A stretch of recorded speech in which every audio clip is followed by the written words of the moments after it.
अपने भीतर रखिएगा।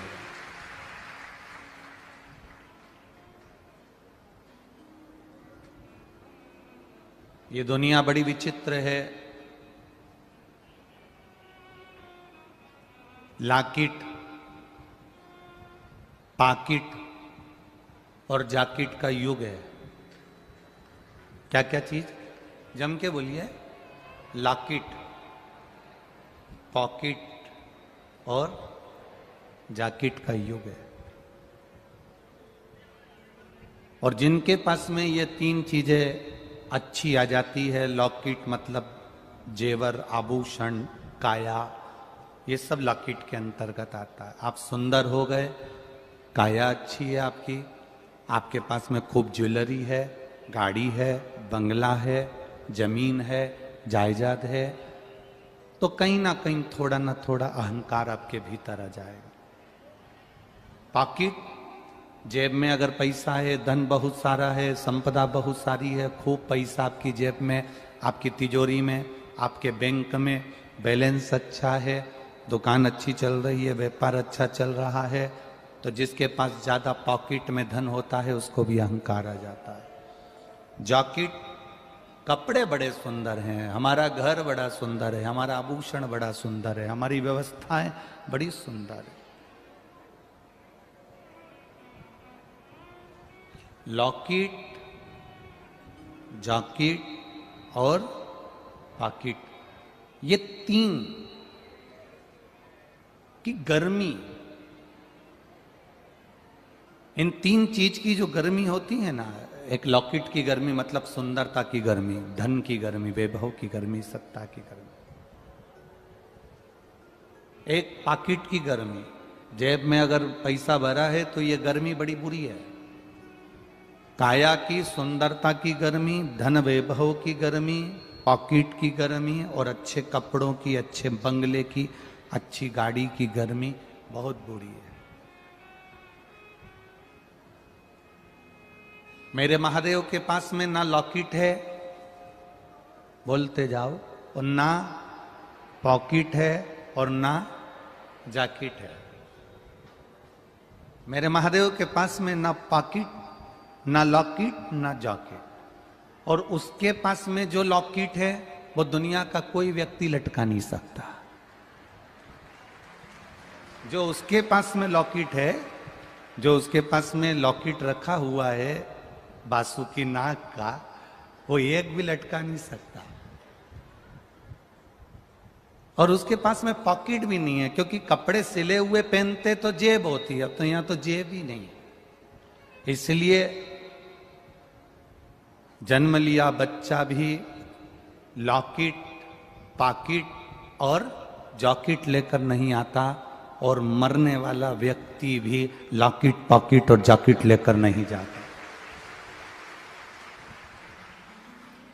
जन्म लिया बच्चा भी लॉकेट, पॉकेट, जॉकेट से दूर होता है, और मरने वाला भी। इसीलिए हमारे यहाँ मुर्दे को कपड़ा उड़ाया जाता है जिसमें जेब नहीं होती, जिसमें जॉकेट नहीं होती, जिसमें लॉकेट नहीं होता। आप कुछ रख कर ले जा नहीं सकते। मेरे देवाधिदेव महादेव के पास में लॉकेट भी नहीं है और पॉकेट भी नहीं है, जेब रखने के लिए, धन रखने के लिए उसने अपने पास में कुछ भी नहीं रखा। ना बहुत बड़ी अलमारी रखी, ना बहुत बड़ी संपदा रखने के लिए कोई डब्बा रखा, ना कोई बैग रखा, उसके पास कुछ नहीं।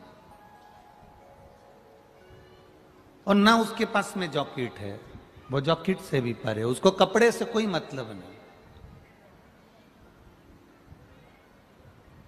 कपड़ा, वस्त्र, ये शरीर को सजा देता है, और हमारा किया गया भजन, हमारा किया गया मंत्र जाप, हमारा किया गया नाम जाप, हमारा किया गया स्मरण हमारी इस आत्मा को सजा देता है, इस चित्त को सजा देता है, इस मन को सजा देता है। पानी नीचे है, इसको 3 मंजिल ऊपर ले जाना है, तो काय से लेकर जाओगे? 4 मंजिल ऊपर लेकर जाना है, 10 मंजिल ऊपर लेकर जाना है, तो पानी को ऊपर ले जाने के लिए कोई मशीन की, कोई मोटर की, कोई यंत्र की जरूरत पड़ती है। बोलो सही है कि गलत है? जम के बोलो जरा। बोर नीचे खोदा गया, 300 फीट, 200 फीट, 400 फीट, 500 फीट नीचे चले गया। पानी नीचे से लाना है तो उसको लाने के लिए कोई ना कोई मोटर, कोई ना कोई यंत्र की जरूरत पड़ती है। नीचे के पानी को ऊपर तक ले जाने के लिए यंत्र की जरूरत पड़ती है, और व्यक्ति को नीचे से ऊपर की ओर बढ़ने के लिए शंकर के मंत्र की जरूरत पड़ती है।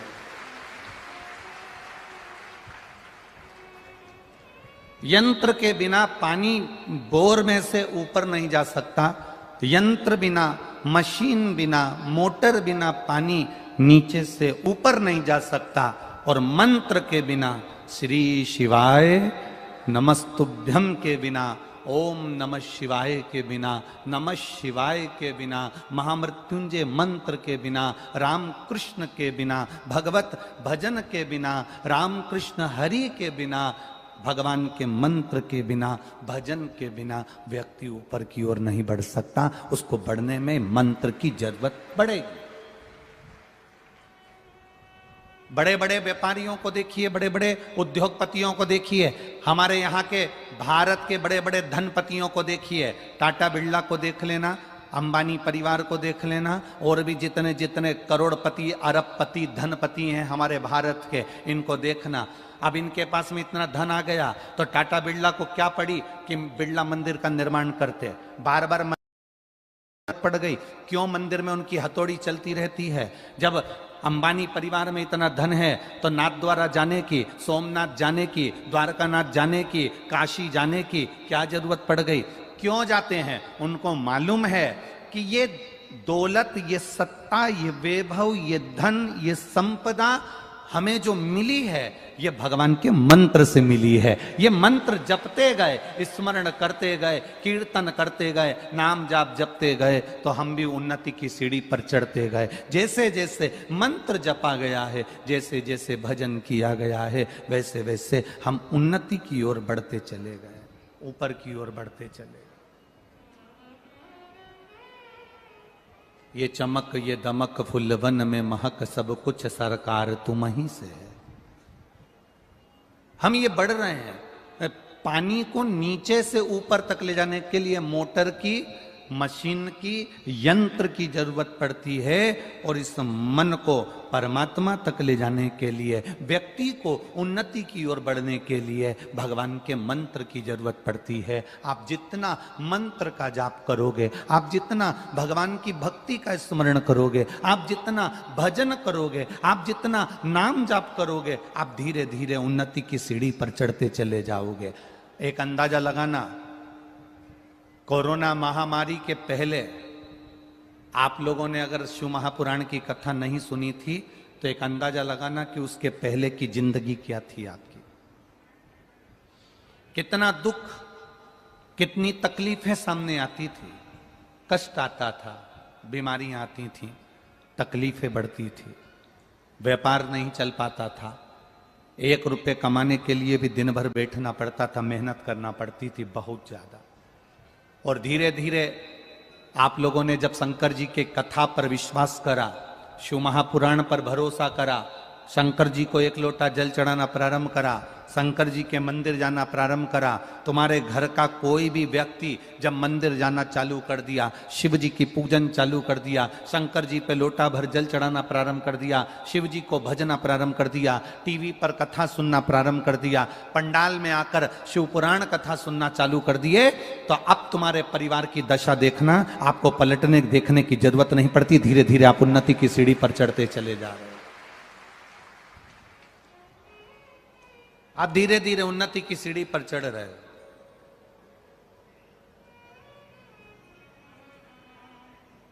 आप करोगे ना भजन, आप करोगे ना भक्ति, आप करोगे ना स्मरण, धीरे धीरे बढ़ते जाओ, धीरे धीरे उन्नति की ओर चढ़ते जाओ। भजन का जो बल है, मंत्र का जो बल है, वो उन्नति की ओर बढ़ाने के लिए, अपने मन को, अपने चित्त को, अपने विचारों को जब हम परमात्मा तक पहुंचाते हैं, अपने मन को जब हम भगवान तक भेजते हैं, तो हम स्वयं भी उन्नति की ओर बढ़ते जाते हैं। हम उन्नति की ओर चढ़ते जाते हैं। आप करो भजन भगवान का जितना कर सकते हो। हम कहते हैं आप जब यहाँ बैठे रहते हो भजन होता है, भजन के बाद में जब हम मूल मंत्र का जाप करते हैं, श्री शिवाय नमस्तुभ्यम बोलते हैं, तो हम आपसे एक बात कहते हैं कि अपने दिल की बात महादेव से कह देना। जैसे ही भजन में श्री शिवाय नमस्तुभ्यम हमने 5 बार बोला, आपने 5 बार बोला, उसके बाद 2 क्षण में अपने बाबा से अपने दिल की बात कह देना कि बाबा अब तुझे संभालना है। अब कोई नहीं जो मुझे संभाले। मैंने सबके पास जाकर देख लिया, सबको बोलकर देख लिया, पर कोई मेरा सुनने वाला नहीं है। तब मेरे महादेव केवल तू सुन सकता है। क्यों? क्योंकि ब्रह्मा ब्रह्म लोक में है, भगवान विष्णु बैकुंठ लोक में है, और तू मृत्यु लोक में पृथ्वी पर है। जो मेरे पास में है वो मेरी सुनेगा जरूर, इसलिए तू सुन ले। जब तू सुनेगा तो मुझे किसी से कहने की जरूरत ही नहीं। पति पत्नी की बात सुन ले। एक बहुत अच्छी बात कर रहे हैं, जरा समझ लेना अच्छे से। पत्नी पति से कहे और पति अगर पत्नी की बात सुन ले। पत्नी ने पति से कहा सुनो, आज मेहमान आ रहे हैं 15, घर में सब्जी नहीं है, आलू भेज देना, टमाटर भेज देना, हरी मिर्ची भेज देना, हरा धना भेज देना, थोड़ी से अदरक भेज देना, थोड़ी तुरई भेज देना, गिलकी भेज देना। पत्नी ने पति से कहा। अब जरा विचार करना, पति ने नहीं सुना, पति ने सब्जी भेजी नहीं, घर में 15 मेहमान आ रहे हैं, सब्जी नहीं भेजी, तो पत्नी क्या करेगी? जम के बोलिए, करेगी क्या? वो तुरंत अपने पड़ोसी से कहेगी, अपने रिश्तेदारों से कहेगी, कोई घर में आया होगा उससे कहेगी, कोई नौकर से कहेगी, कोई चाकर से कहेगी, जाओ ना थोड़ी सी सब्जी ला दो, हमारे घर में मेहमान आए।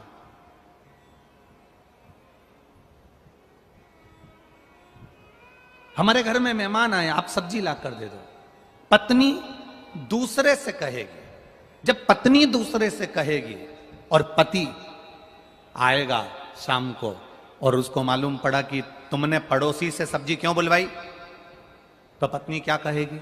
बोलो जम के, मैंने आपसे कहा था कि नहीं कहा था कि 15 मेहमान घर में आ रहे हैं, सब्जी भेज देना, तो तूने पड़ोसी से सब्जी क्यों बुलवाई? तो मैंने आपसे कहा था ना कि तुम सब्जी भेज देना, तो तुमने क्यों नहीं भेजी?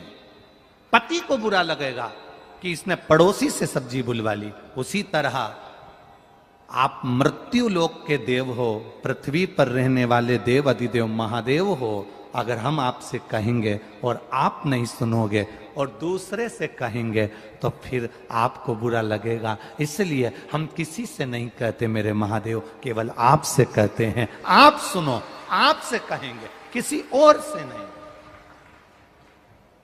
हम क्यों किसी से कहें?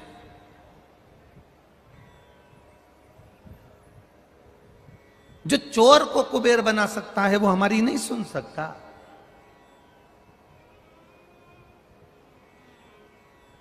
जो एक भील के लिए प्रकट हो सकता है वो हमारी नहीं सुन सकता।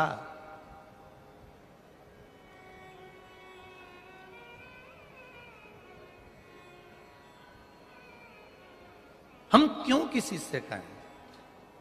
हम क्यों किसी के द्वार पर जाएं? हम तो केवल तेरा भजन करते हैं, तेरा स्मरण करते हैं और तेरे बल पर जीते हैं। हमें दूसरे से कोई मतलब है ही नहीं। आप जब एक पर आश्रित हो जाओ, आप अगर एक पर आश्रित हो जाओ, जिस घर में ससुर नहीं है, जिस घर में सास नहीं है, जिस घर में सास ससुर दोनों चले गए, ना देवर है ना जेठ है, पति पत्नी और घर में बच्चे हैं, तो अंदाजा लगाना, विचार करना, ससुर चले गए, सास चली गई, देवर चले गया, जेठ चले गया, या आप मुंबई में रह रहे हो, या पूना में रह रहे हो, या बेंगलोर में रह रहे हो, या आप छत्रपति संभाजी नगर में रह रहे हो, मालेगांव में रह रहे हो, धुलिया में रह रहे हो, अमरावती में रह रहे हो, तुम कहीं पर भी, भोपाल आदि कहीं पर भी रह रहे हो, और तुम्हारा पूरा परिवार गांव में रहता है, तुम अपने पति के साथ अपने बच्चों को लेकर शहर में चली गई। अब विचार करना, तुम किसके भरोसे गई हो? पति के भरोसे गई कि नहीं गई? कि मेरा पति है, वो हम लोगों को पाल लेगा। मेरा पति है, बच्चों को अच्छी एजुकेशन दे देगा। मेरा पति है, मेरे लिए भोजन की व्यवस्था कर देगा। मेरा पति है, रुकने की व्यवस्था कर देगा। मेरा पति है, घर में सारी व्यवस्था हो जाएगी। जब भगवान मां के गर्भ से बच्चे को जन्म देता है, बच्चा अंदर दोनों मुष्टिकाएं बांध कर रहता है और भगवान से कहता है मैं तेरे भरोसे रहूंगा, तेरे विश्वास पर रहूंगा। तब भगवान अंदर संकल्प देकर भेजते हैं, तू चिंता मत करना, तू अगर मेरे भरोसे पर आ रहा है। जैसे पत्नी पति के भरोसे पर मुंबई चली गई, पत्नी पति के भरोसे पर बेंगलोर चली गई, पत्नी पति के भरोसे पर फ्लैट में चली गई, मकान में चली गई। अब किराया पति देगा, बच्चों को पढ़ाएगा पति, रखेगा पति, संभालेगा पति, दवाई पति कराएगा। तो भगवान कहता है कि जैसे फ्लैट में पति पत्नी को लेकर जाता है तो संभालता वो है। भगवान कहते हैं अगर मैं तुझे पृथ्वी पर जन्म देता हूं, तू पृथ्वी पर पैदा होता है तो संभालता मैं हूं, फिर कहीं नहीं जा, फिर तुझे संभालने वाला कोई दूसरा नहीं होगा, संभालूंगा मैं, उसके सिवा कहीं नहीं जाना।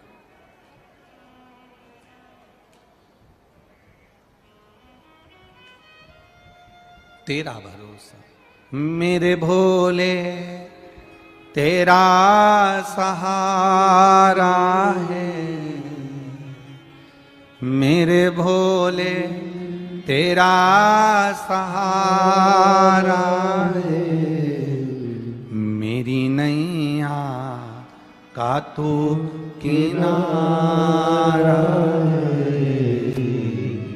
मेरी नैया का तू किनारा है, मेरे बाबा तेरा सहारा है, मेरे भोले तेरा सहारा है, मेरी नैया का तू किनारा है, मेरी नैया का तू किनारा है। तेरे सिवा कौन होगा? हम किसके भरोसे पर जिए? ऊपर रहते तो ब्रह्मा जी के भरोसे पर रहते, ऊपर रहते नारायण के भरोसे पर रहते, ऊपर रहते इंद्र के भरोसे पर रहते। उनके जिस लोक में रहते हम उस लोक के भरोसे पर रहते, उस लोक के भरोसे।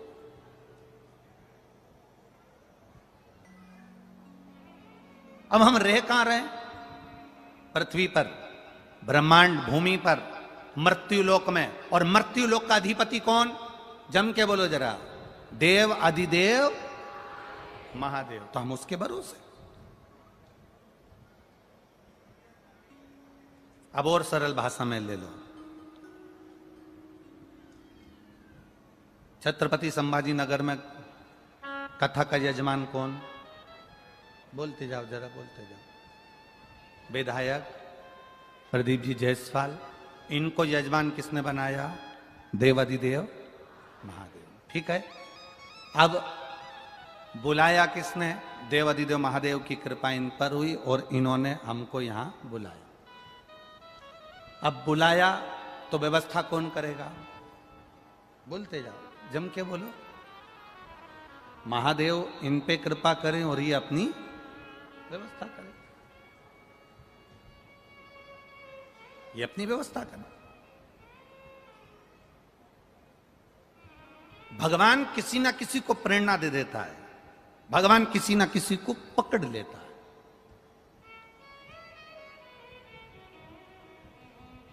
अब जरा विचार करिएगा, 8 दिन पहले तक जबलपुर में कथा हो रही थी और 8 दिन के पहले जब हम वीरगंज में कथा कर रहे थे तब वहाँ पर सूचना मिली कि जबलपुर में व्यवस्था नहीं हो पाई, वहाँ परमिशन नहीं मिल पाई, तो कथा कैंसिल हो गई। अब जरा विचार करिएगा, इनके घर के बच्चे वो ऋषिकेश और वो निखिलेश आदि कथा टीवी पर देख रहे हैं, उन्होंने जैसे ही देखा कि कथा कैंसिल, दूसरा दिन ही नहीं हुआ और मालूम पड़े कि वो कथा तुरंत, ये यहाँ तो कथा चल रही और माइक पे बोला कैंसिल हुई और ये सीहोर पहुंच गए ऋषिकेश और वहां जाकर ये कथा को लेकर यहाँ आ गए।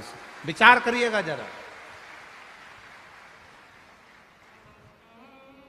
अगर कोई दूसरा व्यक्ति होता तो पहले विचार करता, कराएं कि ना कराएं, इतनी व्यवस्था कैसे होगी, 8 दिन में इतनी व्यवस्था कैसे हो जाएगी, इतनी बड़ी टीम कैसे बनेगी, भोजन व्यवस्था कैसे होगी, पानी की व्यवस्था कैसे होगी, पंडाल व्यवस्था कैसे होगी, ये इतना बड़ा पंडाल कैसे बनेगा, क्या करा जाएगा। और मौसम विभाग कह रहा है कि आंधी तूफान हवा पानी सब कुछ है, कराएं तो कराएं कैसे। पर देव अधिदेव महादेव ने पकड़ा हाथ और शिव की कृपा इससे हुई। और सबसे बड़ी कृपा तो ये छत्रपति संभाजी नगर के आप सब ने करी, जिन्होंने व्यवस्था में तल्लीनता दिखाई है। सबसे बड़ी व्यवस्था, सबसे बड़ी व्यवस्था है, प्रबल व्यवस्था।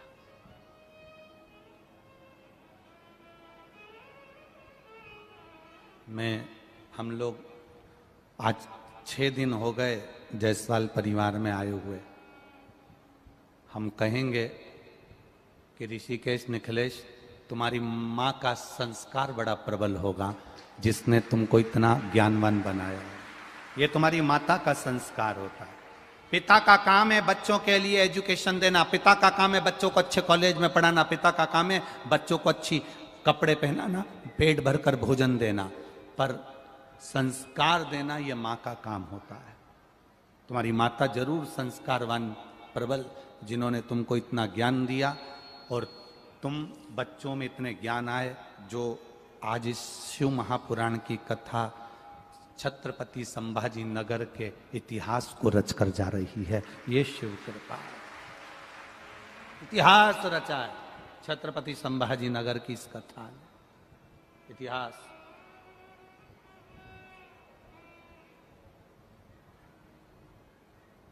शिव कृपा बिना नहीं हो सकता, शंकर के बिना नहीं हो सकता।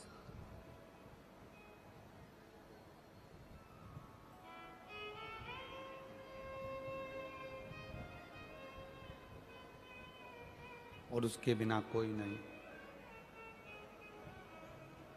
भक्तों को मतलब नहीं संसार से,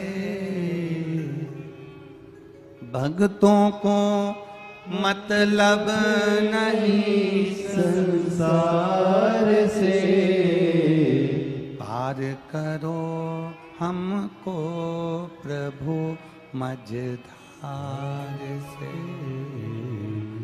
पार करो हमको प्रभु मझधार से।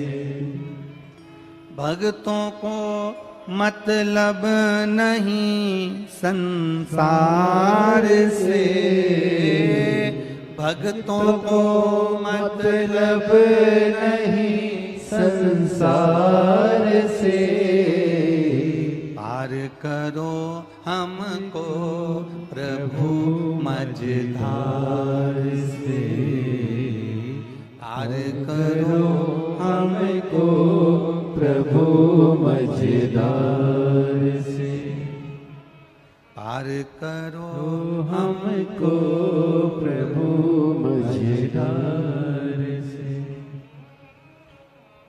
ये शिव की कृपा बिना अपन पार कैसे उतरे, उसकी करुणा बिना हम कैसे जाएं।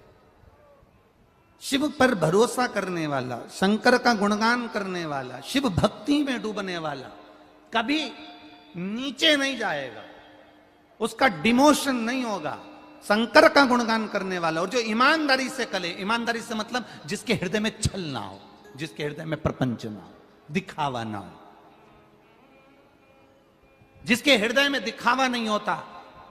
एक लोटा जल शंकर जी को चढ़ा रहा है, उसमें वो दिखावा नहीं कर रहा। एक बेलपत्री शंकर जी को चढ़ा रहा है, उसमें वो दिखावा नहीं कर रहा। शिव पुराण सुनने के लिए आया, दिखावा नहीं कर रहा। जहां जगह मिल गई वहां बैठ गया, जहां मौका मिला वहां बैठ गया।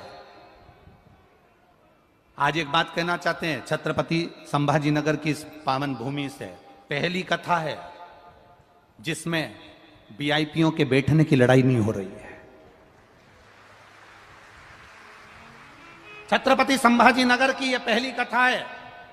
इतनी कथा बाची, हर जगह पर स्टेज के पास में आगे बैठने के चक्कर में विवाद होता है। हर कथा में प्रतिदिन ये वीआईपी हम बैठेंगे, फोन लगा रहे, चिल्ला रहे, गार्ड होन चिल्ला रहे, पुलिस प्रशासन चिल्ला रही, कहीं कोई चिल्ला रहा। पर पहली कथा है एकदम कीप साइलेंट, एक सुई भी गिर जाए तो मालूम पड़ जाए कि कहां गिरी है। पहली कथा कोई आ गए, बैठ गए, कथा सुन ली, चल दी है, और एकदम आनंद के साथ में। कोई मतलब होगा, हम मना नहीं कर रहे कि यहाँ पर कोई बैठा होगा या आगे नहीं बैठे या पीछे नहीं बैठे, पर कोई चिल्ला चोट नहीं। जो आया जगह मिल गई, बैठ गए। और जहां जहां जिसको जगह मिल गई, कोई पानी की टंकी पे चढ़ के, कोई वो देखो सामने बेचारा उन काय पे चढ़ के बैठा है। अब भगवान भला करे, कई लोग अपनी अपनी बिल्डिंग पे टेंट लगा के बैठे हैं, कोई छाता लेकर बैठा है, कोई झरोके में बैठा है, कोई ये मंडी व्यापारी लोग अपनी अपनी शटर ऊंची कर करके अपने अपने भाई गल्ले की दुकान में बैठे हैं, और उनकी दुकान में अकेले नहीं बैठे, 25-50 पहले से भरे हुए बैठे हैं। कितना ये भक्ति है। इसी को भक्ति कहते हैं, इसको अविरल भक्ति कहते हैं। और हम तो निवेदन करना चाहेंगे 10 जून से 14 जून तक 5 दिन की महामृत्युंजय शिव महापुराण की कथा करोन भोपाल में होने जा रही है। उसमें भी बाबा की कृपा ऐसी ही हो।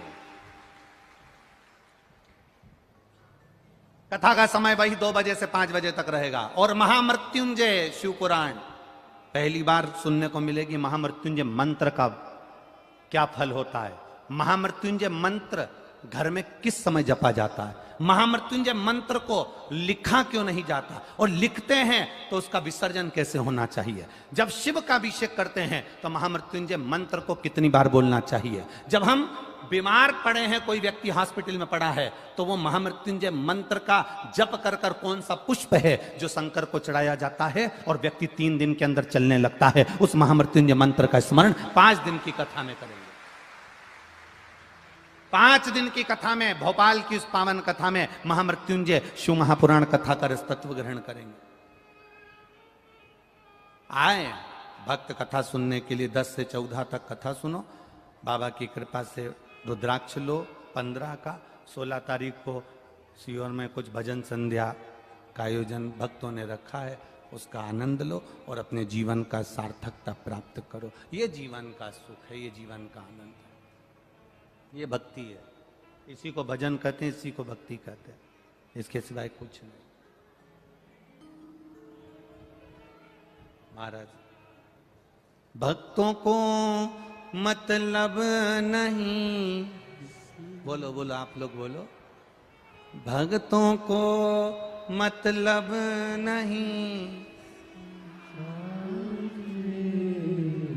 भक्तों को मतलब नहीं संसार से, पार करो हमको प्रभु मझधार से, पार करो हमको प्रभु मझधार से। हे परमात्मा, हमको इस भव सागर से, मझधार से पार करना तुझे पड़ेगा। हम सबको कहते हैं, आप अपने बच्चों से कहना, आप अपनी बेटी से कहना, आप अपने बेटे से कहना, आप अपने पति से कहना, आप अपने घर के लोगों से कहना।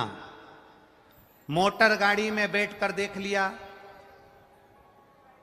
बोलो जम के, मोटर गाड़ी में बैठकर देख लिया, रेल और प्लेन में बैठकर देख लिया, हाथी और घोड़े पर बैठकर देख लिया।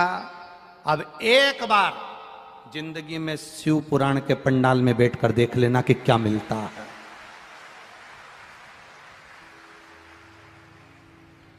मोटर गाड़ी में बैठकर देख लिया, रेल और प्लेन में बैठकर देख लिया, हाथी और बोलो बोलो बोलो घोड़े पर बैठकर देख लिया। अब एक बार शिव महापुराण में बैठकर देखना बाबा क्या क्या देता है, कैसे कैसे देता है। बैठे मिला, क्या होता है बैठने से। लोग कहते हैं, कल एक दीदी, पत्रकार दीदी एक कल प्रश्न कर रही थी, जायसवाल जी के यहाँ कल एक पत्रकार दीदी ने एक प्रश्न किया कि जैसी कथा आप सब जगह कहते हो वैसी कथा यहाँ चल रही है, फिर ये इतने लाख लोग क्यों आए? तो हमने उन दीदी से कहा, दीदी इसका जवाब तो हमारे पास नहीं है, पर इतना जरूर कह सकते हैं, गाय जब गोबर करती है ना, गाय जब गोबर करती है, पोटा गिरता है, गाय का जो गोबर नीचे गिरता है ना, उसको जब हम उठाते हैं ना, तो नीचे उसमें क्या चिपक जाती है?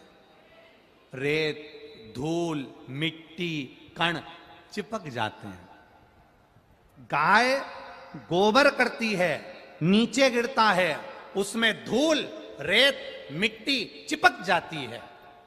उसी तरह जब हम कथा के पंडाल में जाकर बैठते हैं और उठते हैं तो कुछ ना कुछ लेकर ही जाते हैं।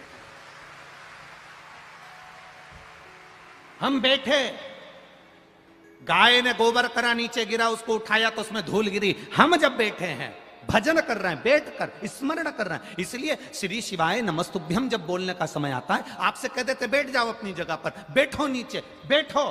क्यों बैठने का क्यों कहते हैं? आप देखना, आपके ये होटलों में जरा जाकर देखना, जो पोहा बनता है ना कढ़ाई में, पोहा बनने के बाद उसको गर्म पानी पे रख देते हैं। पोहे को ऐसे ही नहीं रखते, अगर खाली रख देंगे तो पोहा ठंडा हो जाएगा, कड़ला हो जाएगा, खाने में आनंद नहीं आएगा। उसको गर्म पानी पे भाप में रख देते हैं, जिससे वो पोहा गर्म बना रहे। हम आपसे इसलिए कहते हैं कि बैठ जाओ, पानी के भगोने पे नहीं, बैठ जाओ, इस भूमि पर बैठो। और भूमि पर बैठकर जब हम भगवान का भजन करेंगे तो हमको जो बल मिलेगा, हमको जो तत्व मिलेगा, हम जब उसका गुणगान करेंगे आनंद पाएंगे। भक्ति का स्मरण, भक्ति का स्मरण।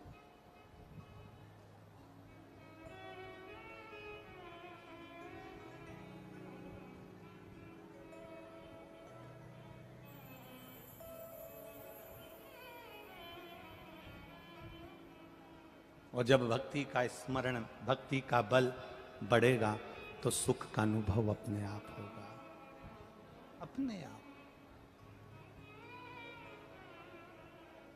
नैन लड़े त्रिपुरारी से, मैं उनकी हो गई।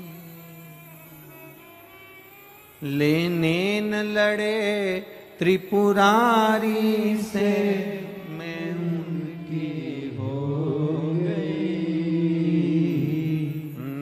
मन में नहीं है धीर, सखी मैं काशी जाऊंगी।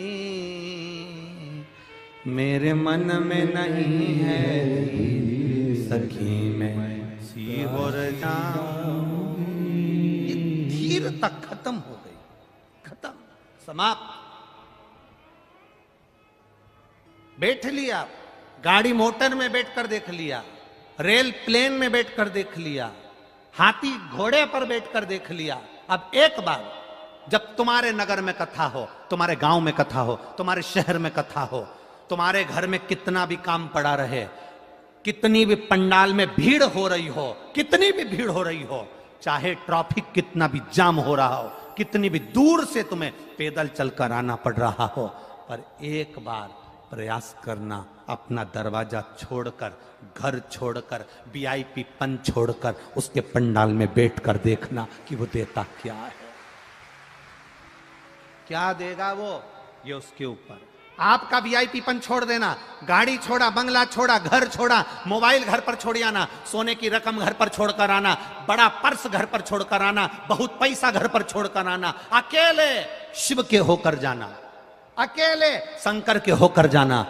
जैसे ये इतने भक्त आए हैं अपने अपने घर से।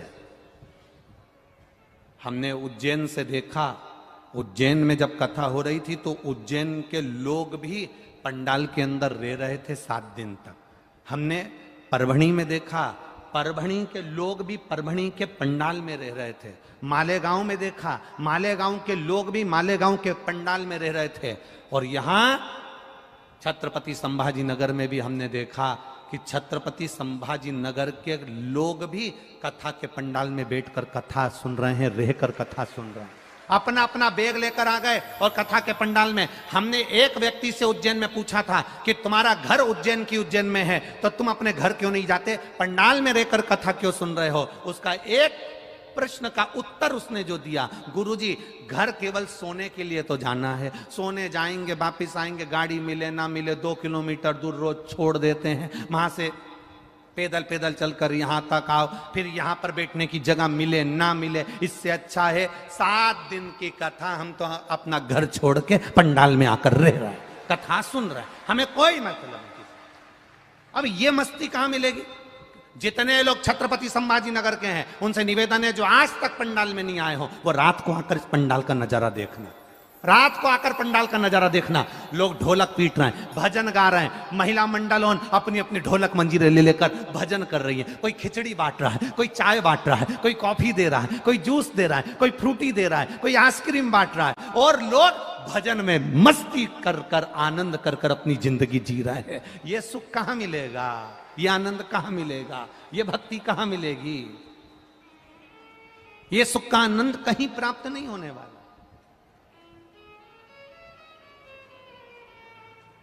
अरे देख लिया संसार हमने, देख लिया अरे सब मतलब के यार हमने देख लिया, झूठे नाते झूठे रिश्ते, झूठे नाते झूठे रिश्ते, झूठा है संसार हमने देख लिया, सब मतलब के यार हमने देख लिया, अरे झूठा है संसार हमने देख लिया, देख लिया संसार हमने देख लिया। बस उसकी भक्ति का स्मरण करिएगा, स्मरण उसका करो।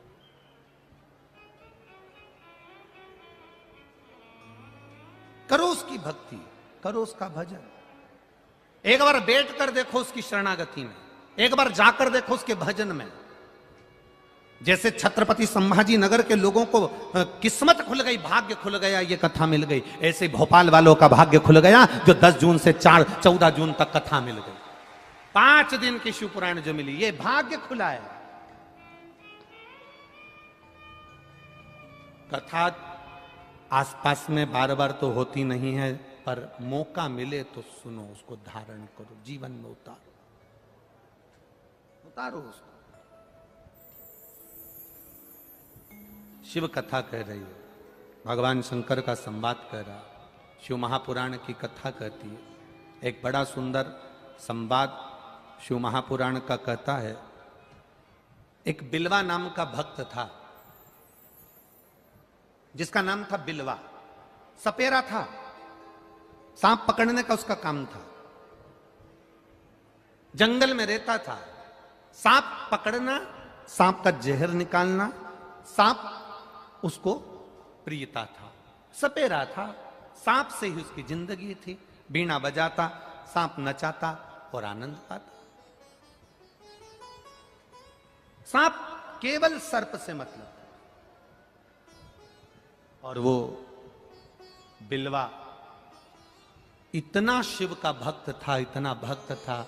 जब वो 4 वर्ष की अवस्था में था ना बिलवा, तो 4 साल की अवस्था में बिलवा भगवान की अविरल भक्ति में डूबा रहता था। आपके घर के बच्चे, कई बच्चों का हमने जीवन देखा है, आपके घर के बच्चों का भी जीवन आपने देखा होगा। गणेश जी का समय आता है, गणेश जी जब बैठने का समय आता है, मट्टी के छोटे छोटे गणेश जो घर में रहते हैं, बच्चे उनको उठा उठा कर हर कहीं बिठाते रहते हैं। यहाँ बिठा दिया, वहां बिठा दिया, वहां बिठा दिया, और उनसे खेला करते हैं, भगवान से खेला करते हैं, भगवान से लाड़ लड़ाया करते हैं, भगवान से स्नेह करा करते हैं। ये ये प्रथा बहुत अब समाप्त होती जा रही है। उसका कारण ये कि आज के बच्चे भगवान से नहीं खेल रहे, भगवान को गोदी में नहीं उठा रहे, आज के बच्चे मोबाइल को उठा रहे, मोबाइल से ही खेल रहे। ये प्रथा अब समाप्त होती जा रही है। बच्चों को अगर भोजन करना है तो मोबाइल चालू कर कर माँ दे देती है। बच्चों को भोजन करना है, माँ ने मोबाइल दे दिया। बच्चों को कोई काम, माँ को कई काम करना है, बच्चा चिड़चिड़ कर रहा है, माँ ने उसको उठाकर, बोलो बोलो जम के बोलो, मोबाइल दे दिया। माँ को कहीं जाना है, बच्चे के हाथ में मोबाइल पकड़ाकर चली गई। ये मोबाइल जैसा झुनझुना केवल बच्चों के हाथ में पकड़ाया, परंतु तुमने ये विचार नहीं करा कि अपने बच्चों को कभी ये तो कह दे, अब बच्चों को मोबाइल में भी चालू कर कर दे रही है तो कार्टून, जिससे औलाद भी हमारी कार्टून पैदा हो। अरे बोलो, दे रही कि नहीं दे रही? क्या चालू करती है? कार्टून। क्या नाम है? डोरा मोहन। और फिर बाद में वो छोटा, कितनी याद है रे तुम्हें छत्रपति नगर वालों, गजब। छोटा भीम, कितनी याद। बच्चों की आदत डालो ना, मोबाइल भी दो ना तो उसमें चालू कर कर दे दो, श्री शिवाय नमस्तुभ्यम, श्री शिवाय नमस्तुभ्यम, श्री शिवाय नमस्तुभ्यम, श्री शिवाय नमस्तुभ्यम। आप अपने मंत्र को जब दोगे तो वो बच्चा जीवन का सुख पाएगा। उस मंत्र में क्या है ये दुनिया समझ नहीं पाएगी। जिस ऊंचे पहाड़ के पास आप रहते हो, उस ऊंचे पहाड़ के किनारे रहने वाला पहाड़ की ऊंचाई को नहीं देख पाता, पर पहाड़ से दूर जाओगे ना तब तुम्हें उससे ऊंचाई को देख पाओगे। जब तक संत एकनाथ जी थे लोगों ने पहचान नहीं पाए, जब तक तुकाराम जी थे लोगों ने पहचान नहीं पाए, जब तक रामकृष्ण परमहंस जी थे लोगों ने पहचान नहीं पाए, जब तक स्वामी विवेकानंद जी थे तब तक लोगों ने पहचान नहीं पाए, जब तक नामदेव, तुकाराम, मुक्ताबाई, एकनाथ जी, ये जितने भारत के विद्वान संत, छत्रपति शिवाजी, जितने जितने हुए, इनको लोग पहचान नहीं पाए। जब ये चले गए तब लोगों ने पहचाना। आज तुम श्री शिवाय नमस्तुभ्यम को सुनकर भले गालियां दे दो, अपशब्द कह दो, शिव पुराण को अपशब्द कह दो, चाहे हमको अपशब्द कह दो, पर जब इस पृथ्वी पर से भले चले जावे तो उसके बाद में स्मरण होगा कि शिव पुराण तत्व क्या था, शंकर का मंत्र क्या था, शिव भक्ति क्या थी। चले जाएं, उसके बाद में बड़े पहाड़ के किनारे पर रहते हो ना, इसलिए पहाड़ की ऊंचाई नहीं दे सकते। जो किसी के पास में रहता है उसको पहचान नहीं पाता कि आखिर ये है क्या, उसका स्मरण क्या, उसकी भक्ति में ऐसा बल क्या है, उसके भजन में ऐसा तत्व क्या छुपा है, उसको पहचान नहीं पाते, उस मंत्र को नहीं जान पाते। जब चले गया तब याद आया कि वो मंत्र है क्या, तब उसको पहचाने हम, उस मंत्र की गरिमा क्या है। एक बात कितनी सुंदर लिखी, देखिए।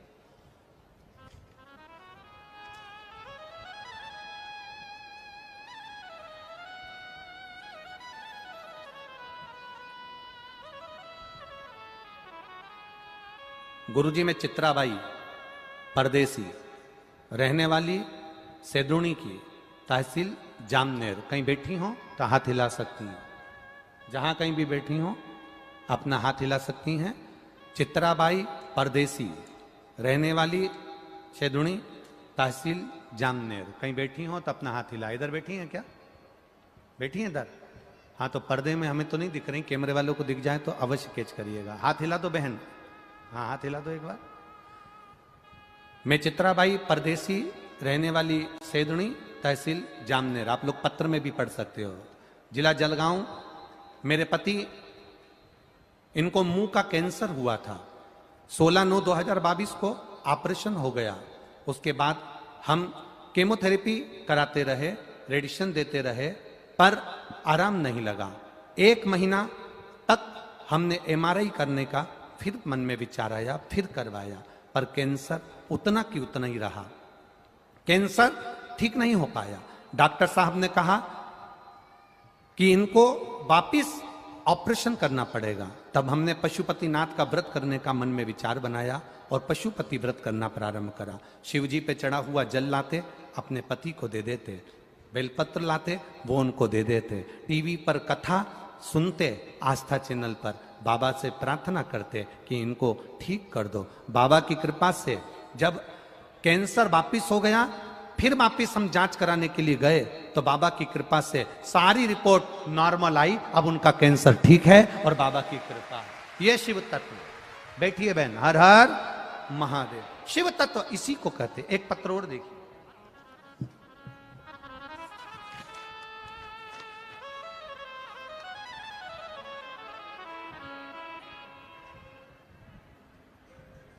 मेरा नाम रुजुता राहुल भाटे, उम्र 30 साल। मैं छत्रपति संभाजी नगर से ही हूं। कहीं बैठे हो तो हाथ हिलाइएगा। आप ही हैं? दोनों हाथ हिला दो एक बार।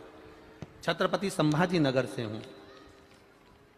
गुरुजी, मैं बाबा का क्या वर्णन करूं, मैं कुछ कह नहीं सकते। शरीर बाबा का दिया हुआ है। मेरा शरीर मेरे बाबा ने मुझे वापस प्रदान करा। 1 नवंबर 2018 में मेरी डिलीवरी हुई। उसके तुरंत बाद मेरी तबीयत खराब हुई। डॉक्टरों ने कहा कि कार्डियोमायोपैथी, हार्ट फेल हो गया है, यह हार्ट काम नहीं कर रहा है, इनको दूसरा हार्ट लगाना पड़ेगा और हार्ट ढूंढने के लिए 1 वर्ष लगेगा। तब मेरी तबीयत और खराब हो गई। धीरे धीरे मेरा वजन 60 किलो से 26 किलो हो गया। 60 किलो से वजन जब 26 किलो हो गया गुरुदेव, शरीर काम करना बंद कर दिया। तब बाबा का नाम लेना, शिव जी को जल चढ़ाना, महामृत्युंजय का स्मरण करना और बाबा की कृपा से शंकर का ही पूजन करते करते मेरा हार्ट फिर काम करने लगा। अब मेरा हार्ट बदलने की जरूरत नहीं है और मैं पूर्ण तरह से स्वस्थ होकर कथा में बैठी हूं। अब ठीक हो बाबू? दोनों हाथ हिला दो एक बार। हर हर महादेव। शिव तत्व इसी को कहते हैं। भगवान शंकर का गुणगान इसी को कहते हैं। खाली न जाता कोई दर से तुम्हारे, खाली न जाता कोई दर से तुम्हारे, मैं भी खड़ी हूँ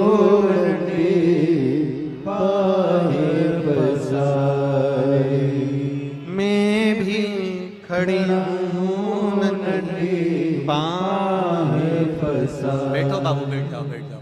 अब रोइए मत। अब तो बाबा ने हाथ पकड़ लिया। भगवान की बड़ी कृपा है। दोनों हाथ एक बार हिलाओ और आराम से बैठिए। हर हर महादेव। एक पत्र और आया है। नाम पुष्पा मोहनलाल खंडेलवाल, बजाज नगर, बालूज, छत्तीसगढ़, छत्रपति संभाजी नगर से हूं। कहीं बैठी हो तो हाथ हिलाइएगा। जहां कहीं भी बैठी हो। मैं पुष्पा मोहनलाल खंडेलवाल। कहीं बैठी हो? किधर है? सामने है? हाँ जी, हाथ हिला दो एक बार। दिखा दिखा दिखा। ठीक है, दोनों हाथ हिला दीजिए। छत्रपति संभाजी नगर से हूं। मैं बाबा का क्या वर्णन करूं? एक बेलपत्र और 1 लोटे जल का मैं क्या वर्णन करूं गुरुदेव? गले के अंदर, शरीर के अंदर एक गोला हो गया था, गांठ 290 ग्राम की। कितने ग्राम की? बोलो, जम के बोलो जरा। 290 ग्राम का एक गोला हो गया था। बाबा जी, मेरा बेटा थोड़ा परेशान हो गया। MGM हॉस्पिटल में उसको इलाज किया। डॉक्टर ने पहले CT स्कैन कराया, फिर उसने कहा कि शरीर में जहर फैल रहा है, आप जल्दी से ऑपरेशन कराओ। इसके अंदर गोले में से खून निकलना प्रारंभ हो गया। उसकी रिपोर्ट वापिस आई, उसका इलाज शुरू हुआ। बाबा, तब हमने ऑपरेशन भी कर लेने का मन में विचार कर लिया। रिपोर्ट जब ऑपरेशन की आना चालू हुई तो खून बंद नहीं हुआ और रिपोर्ट सब बेकार ही आना प्रारंभ हुई। हम क्या वर्णन करें गुरुदेव, घबरा गए। इतना पैसा कैसे लगाएं? डॉक्टर को बीमारी का पता नहीं लग पा रहा था, केवल वो ऑपरेशन के लिए कह रहे थे। हमने भी आपका 1 लोटा जल का प्रयोग करना प्रारंभ करा। शिवजी पर जल चढ़ाते, एक बेलपत्र का प्रयोग करना प्रारंभ करा। बेलपत्री लाते, देते, बाबा की कृपा ऐसी हुई गुरुदेव कि गोला गलना प्रारंभ हुआ और बाबा की कृपा से आज संपूर्ण तरह से ठीक हैं और शिव की कृपा है बाबा। ये शिव तत्व है। बैठिए भाई। श्री शिवाय नमस्तुभ्यम। शंकर की उदारता, शिव की कृपा। एक बच्चे का वर्णन आया, बड़ा सुंदर भाव। मैं नरेंद्र आसाराम आभाड़, मोबाइल नंबर यह है, मयूर पार्क संभाजी नगर से हैं। कहीं बैठे हो तो हाथ हिला सकते हैं। मयूर पार्क संभाजी नगर, आप ही हैं? बच्चा आया है साथ में? मयूर पार्क संभाजी नगर से हैं। मेरी पत्नी का डिलीवरी का समय, बच्चे को जन्म देना था, 6.5 महीना पूर्ण हुआ। बच्चा 700 ग्राम का था। डॉक्टर ने कह दिया ये बच्चा बचेगा नहीं। 6.5 पौने 7 महीने का बच्चा कैसे बच सकता है? बीपी हाई हो गया, शरीर शुगर लेवल डाउन हो गया, सब कुछ गड़बड़ होना चालू हो गया। डॉक्टर कहने लगे बच्चे को पेट से निकालना पड़ेगा, भले 6.5 महीना हुआ हो, 7 महीने के लगभग में हुआ है, पर बच्चे को निकाल दो, नहीं तो ये बच्चा वैसे भी जन्म लेगा तो बेकार ही रहेगा, बुद्धि काम नहीं करेगी, शरीर से विकलांग रहेगा, हाथ पैर काम नहीं करेंगे, ये बच्चा पूर्ण तरह से विकलांग रहेगा। गुरुदेव बाबा कुंवारी कन्या भूल से एक लोटा जल मुझे समर्पित करती है, शिव कहते हैं वो मेरी पुत्री के समान हो जाती है, सुख सुंदरी के समान, और उसके लिए वर देखना मेरा काम हो जाता है। उस कन्या के लिए श्रेष्ठ वर देखना। मैं बेटियों से एक बात जरूर कहूंगा, शादी होने के बाद अब शंकर जी को जल चढ़ाओगी वो अलग बात है, पर कुंवारी रहते हुए अगर आपने शिव जी पर जल चढ़ाना प्रारंभ कर दिया तो ये निश्चित है, ये निश्चितता है कि आपके लिए वर आपके माता पिता जरूर देखेंगे, पर पक्का शंकर भगवान ही करेंगे कि कहां। जो अंत समय में, हमारी दुख की घड़ी में, हमारे कष्ट की घड़ी में, हमारे तकलीफ की घड़ी में, हमारे समय के अनुकूल तुम आकर खड़े हो जाना, तुम हमारे सम्मुख में आ जाना, तुम हमारे पास में आ जाना। कोई आए ना आए, परिवार कुटुंब नाते रिश्ते कोई आए ना आए, पर मेरा भोलेनाथ, मेरा शंकर, मेरा त्रिकालदर्शी, मेरा कैलाशी, मेरा अविनाशी, मेरा शिव मेरे करीब में होना चाहिए।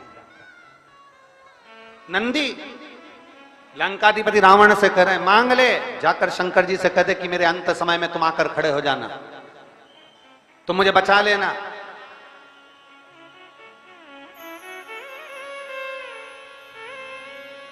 रावण हंस दिया। रावण को बड़ी हंसी आई, बहुत तेज हंसा रावण, बहुत तेज।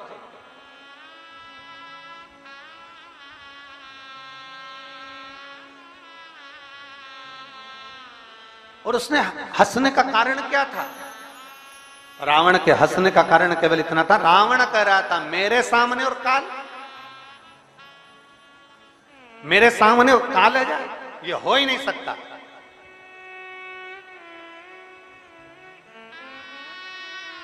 हमने पहले ओमकारेश्वर की कथा में एक बात कही थी, और गंडई की कथा में छत्तीसगढ़ से भी एक बात कही थी, आप लोगों के स्मरण में है कि नहीं? उससे पहले भी हमने कई कथाओं में कहा,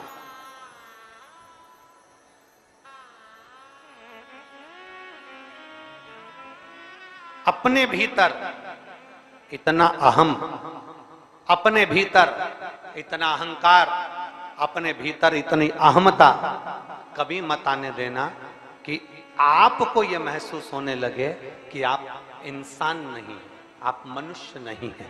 ये आपके भीतर इतनी अहमता, इतना अहंकार अपने भीतर प्रकट मत होने देना। और मेरी जीजियों से, मेरी माताओं से, मेरे भाइयों से सबसे एक निवेदन, हम पहले भी करते आए और आज फिर कर रहे हैं, कभी तुम कहीं मत जाओ, तुम्हारा मन पड़े तो जाओ, ना मन पड़े मत जाओ, पर एक काम जरूर करो, अपने घर के नजदीक में, तुम्हारे घर के पास में, तुम्हारे घर के नजदीक में, तुम्हारे चौराहे पर, तुम्हारे मोहल्ले में, तुम्हारी कॉलोनी में जो शिव का मंदिर है, तुम्हारी सोसाइटी में जो शंकर का मंदिर है, उसके दरवाजे तक जरूर जाओ। क्यों? क्योंकि यहाँ हमारे यहाँ एक विषय आता है कि अगर कोई व्यक्ति बीमार होता है ना, तो सबसे पहले उसको प्राथमिक चिकित्सा केंद्र में ले जाते हैं, पास वाले हॉस्पिटल में, फिर उससे बड़े वाले हॉस्पिटल में, फिर उससे बड़े वाले हॉस्पिटल में। हम लोग कहते हैं गुरुजी हम कहाँ जाएं? अगर हमें शंकर जी को रिझाना है तो हमारा निवेदन है सबसे पहले अपने घर के पास वाले शंकर के मंदिर में जाइए। हमने कई लोगों को देखा है बहुत झंडा फहरा कर, बहुत चिल्ला चोट कर कर, कहाँ जा रहे हो? तो कहा हम केदारनाथ जा रहे हैं। कहाँ जा रहे हो? तो क्या हम अमरनाथ जा रहे हैं। हमने पूछा तुम अमरनाथ जा रहे हो? हाँ। कौन कौन जा रहे हो? तो क्या हम 20 लड़के अमरनाथ जा रहे हैं, हम 25 लोग केदारनाथ जा रहे हैं। हमने कहा अच्छा, अरे वाह। हमने पूछा फिर एक बात बताओ, तुम वहां अमरनाथ जा रहे हो तो क्या लेकर जा रहे हो? हमने जोरदार कपड़े सिलवाए गुरुजी, एक जैसे, उस पर हमने छापा लगवाया एक जैसे। अच्छा, और फिर हमने ड्रेस कोड बनाया, और वो कजन कौन सा एक कोट बनते हैं, वो सुबह सुबह मॉर्निंग वॉक में पहनते हैं बच्चे लोग, ट्रैक सूट। हमने ट्रैक सूट बनवाया है। हमने कहा बहुत बढ़िया। अब हमने पूछा तुम सब अमरनाथ जा रहे, केदारनाथ जा रहे, तुम सब वहां जा रहे दर्शन करने के लिए, अब शंकर जी को इतनी दूर रिझाने के लिए जा रहे हो, तो ईमानदारी से बोलो क्या तुम सब 15 की 15 लड़के तुम्हारे मोहल्ले के शंकर मंदिर में जल चढ़ाने जाते हो कि नहीं जाते? अरे गुरुजी अगर वहां जाएंगे तो लोग हंसते हैं इसलिए हम नहीं जाते। जरा विचार करिएगा, जब यहीं से पहचान नहीं होगी तो मेरा केदारनाथ कैसे दर्शन देगा? यहां से पहचान कर कर जाइए तो वो दर्शन भी देगा। अमरनाथ जाने वालों को पहले चाहिए कि अपने मोहल्ले में, अपनी कॉलोनी में, अपनी सोसाइटी में, अपने नगर में शंकर का शिवालय है, वहां रोज जाना चालू करिए। अमरनाथ केदारनाथ जाने वालों को चाहिए पहले शंकर के बनकर तो जाओ, शिव के होकर तो जाओ। केवल सेल्फी लेने के लिए या अपनी मूवी बनाने के लिए या वीडियो बनाने के लिए हमें केदारनाथ या अमरनाथ नहीं जाना है। हमें शंकर को पाने के लिए केदारनाथ और अमरनाथ जाना है। हमें शिव को प्राप्त करने के लिए जाना है। पहले अपने घर के नजदीक के शिवालय में जाओ, अपने घर के पास में शंकर के मंदिर में जाकर झाड़ू लगाओ, बुआरी लगाओ, सेवा करो, चाकरी करो। पहले ये तुम्हारे भीतर का जो अहम है, तुम्हारे भीतर का जो अहंकार है, उसको उतार कर फेंको। जब तुम मंदिर में झाड़ू लगाओगे, पोछा लगाओगे, सेवा करोगे तो तुम्हारे अंदर एक सेवा का भाव जागेगा। तुम अमरनाथ जा रहे हो, मालूम पड़े किसी की तबीयत खराब हो जाए, किसी का स्वास्थ्य गड़बड़ हो जाए, और मालूम पड़े उसका स्वास्थ्य गड़बड़ हुआ, और मालूम पड़े तुम यात्रा के लिए चलते जा रहे हो और वो बेचारा हांफड़ी भर रहा है, तुम्हें सेवा का मुन्ने ही नहीं मालूम कि सेवा क्या है, सेवा का क्रम क्या है, सेवा का मूल क्या है, सेवा का आनंद क्या है।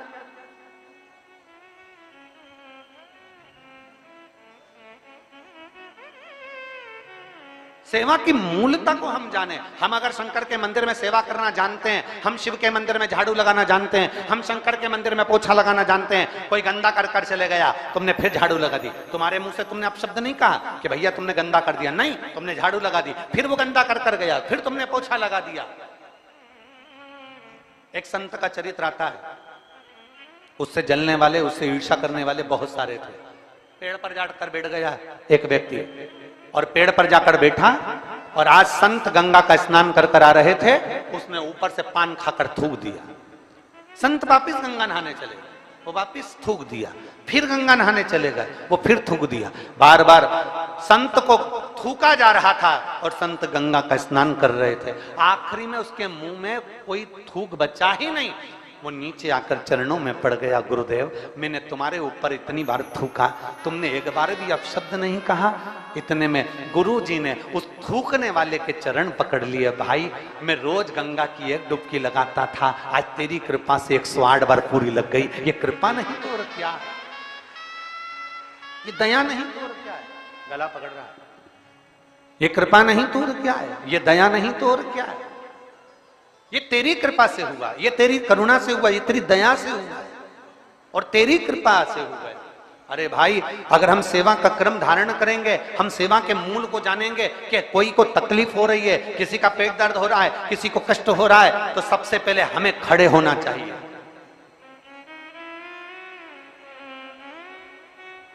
कथा सुनने जाओ, भजन में जाओ, कीर्तन में जाओ, उज्जैन महाकालेश्वर का दर्शन करने जाओ, ओमकारेश्वर का दर्शन करने जाओ, चाहे केदारनाथ जी का दर्शन करने जाओ, चाहे बद्री विशाल बाबा का दर्शन करने जाओ, चाहे अमरनाथ जी का दर्शन करने जाओ, अपने भीतर सेवा के मूल को पाकर फिर जाइए। और जो सेवा के मूल को नहीं समझता, जो सेवा के क्रम को नहीं समझता, उसको एक नजारा जो अभी हाथरस में हुआ है,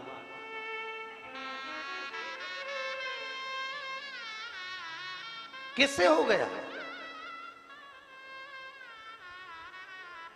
कितनी विचित्र घटना घट गई, जरा विचार करिएगा कि सेवा के मूल को नहीं समझे। एक गिरा, उसको लांग कर दूसरा जाने लगा, दूसरे को लांग कर तीसरा जाने लगा। अगर सेवा का मूल जानते तो एक को खड़ा कर देते, दूसरे को खड़ा कर देते, वहां खड़े हुए 25 लोग 25 को खड़ा कर देते, तो फिर ये घटना नहीं घटती। पर हम सेवा के मूल को नहीं जानते, हम तो बस केवल ये विचार करते हैं कि हम कथा में पहुंच गए, हम सत्संग में पहुंच गए, हम प्रवचन में पहुंच गए, हम कथा में पहुंच गए, और मालूम पड़ा कि भगवान थोड़ा हमको अपना कर्म करना पड़ेगा, थोड़ा हमें अपने सेवा के मूल को जानना पड़ेगा। हाथरस की यह घटना कोई साधारण सी घटना नहीं है। 100 से ऊपर कई भक्त शांत हो गए। 2 मिनट के लिए, 1 सेकंड के लिए आप और हम सब अपने श्री शिवाय नमस्तुभ्यम से उन जीवों को गति प्रदान करें। और जो घटना में जिनको तकलीफ है और अभी भी जो कहीं ना कहीं हॉस्पिटल में पड़े, शीघ्र ठीक होकर वो अपने अपने घर को जाएं। वो घटना का स्मरण करते हुए आप और हम 5 बार श्री शिवाय नमस्तुभ्यम का सब स्मरण करेंगे उन जीवों के लिए। श्री शिवाय नमस्तुभ्यम, श्री शिवाय नमस्तुभ्यम, श्री शिवाय नमस्तुभ्यम, श्री शिवाय नमस्तुभ्यम, श्री शिवाय नमस्तुभ्यम। भगवान देवाधिदेव महादेव, हमारे सेवा के क्रम को हम जानें। हमारे सेवा का क्रम क्या है, हमारे सेवा का संकल्प क्या है, हमारे सेवा का आनंद क्या है।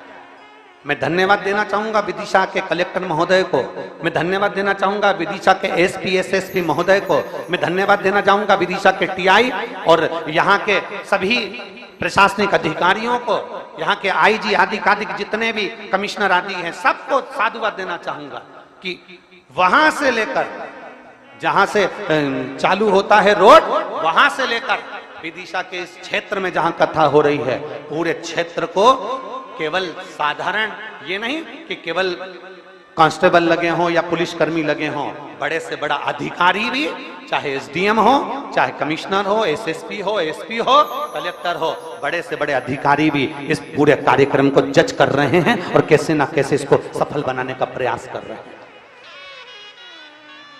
एक एक प्रशासनिक अधिकारी, एक एक अधिकारी कहीं ना कहीं अपना पूरा बल लगाकर तैयार खड़ा हुआ है। और वो किसके लिए? आप और हमारे लिए। वो किसके लिए? आपके लिए और हमारे लिए। इस सर्वे भवन्तु सुखिनः, सब सुखी रहे, सब श्रेष्ठ रहे, सबके आनंद बना रहे। सेवा के मूल को हमें पहचानना है। रावण सेवा के मूल को नहीं पहचाना, रावण के भीतर अभिमत्ता छा गई, रावण के भीतर अभिमान छा गया, रावण स्वयं अभिमत्ता में डूब गया। और इतनी अभिमत्ता में रावण डूब गया कि रावण ने कह दिया मुझे शंकर जी की जरूरत नहीं है। यह अभिमत्ता, यह हम में। फिर निवेदन, किसी कथाकार को, किसी संत को, किसी साधु को, किसी गुरु को, किसी तपस्वी को, किसी साधक को, किसी उपासक को, किसी महात्मा को निवेदन है, जो हमने पहले कथा में कहते आए आज फिर कहते हैं, किसी कथाकार, किसी साधु, किसी सन्यासी, किसी तपस्वी, किसी साधक, किसी उपासक, कोई किसी को भगवान बनाने का प्रयास मत करो, उसको इंसान का इंसान रहने दो। और भगवान तो केवल देव अधिदेव महादेव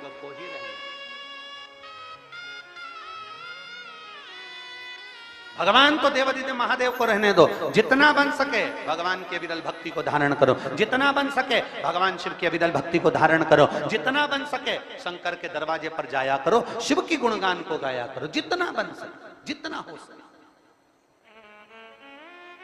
और तेरी कृपा बिना नहीं एक भी अणु लेते हैं श्वास, तेरी कृपा से तनु तनु।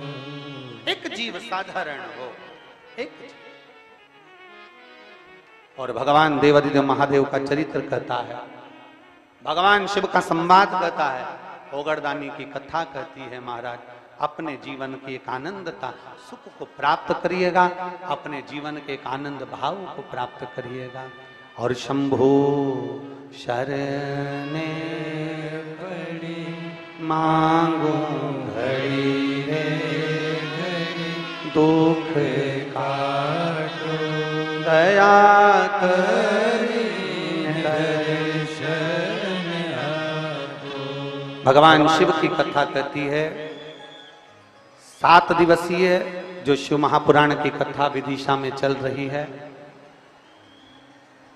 पानी रोज प्रतिदिन गिर रहा है, प्रतिदिन जल वृष्टि हो रही है, प्रतिदिन पानी गिर रहा है, प्रतिदिन बहुत कीचड़ मच रहा है, क्योंकि जमीन काली मिट्टी की जहां कथा हो रही है, काली मिट्टी की जमीन।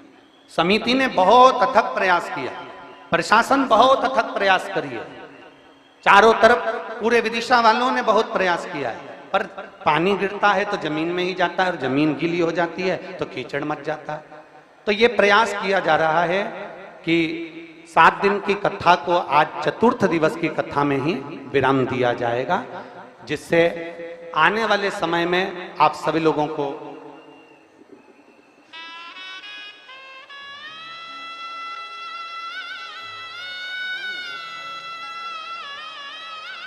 सात दिन की कथा को पर्चे में भी हम लोग मंगवाए इसको। 7 दिन की कथा को समिति ने बहुत अच्छी व्यवस्था करी, प्रशासन एलार्ट होकर व्यवस्था करा, विदिशा वालों ने बहुत दिल से व्यवस्था करी है। पर ये प्रकृति के आगे किसकी चलती है? प्रकृति के आगे किसी की चल रही है? उत्तराखंड में पानी पानी हो रहा है, गुजरात में जलवृष्टि हो रही है अपार, सिक्किम में पानी गिर रहा है, तो ये प्रकृति के आगे किसकी चलती है? अपार जलवृष्टि होती है, उसके कारण बस ये मिट्टी जो गीली हो जाती है, पानी बहकर अंदर पंडाल में आ जाता है, रुकने वालों को और कथा श्रवण करने वालों को, बुजुर्ग लोगों को चलने में तकलीफ होती है, आने जाने में दिक्कत होती है। इसलिए 7 दिन की कथा को आज चतुर्थ दिवस की कथा पर ही पूरा विराम दिया जाएगा। और हम तो साधुवाद देंगे कि विराम भी हो रहा है तो प्रदोष के दिन हो रहा है, आप खाली नहीं जाओगे। बोल बम का नारा है,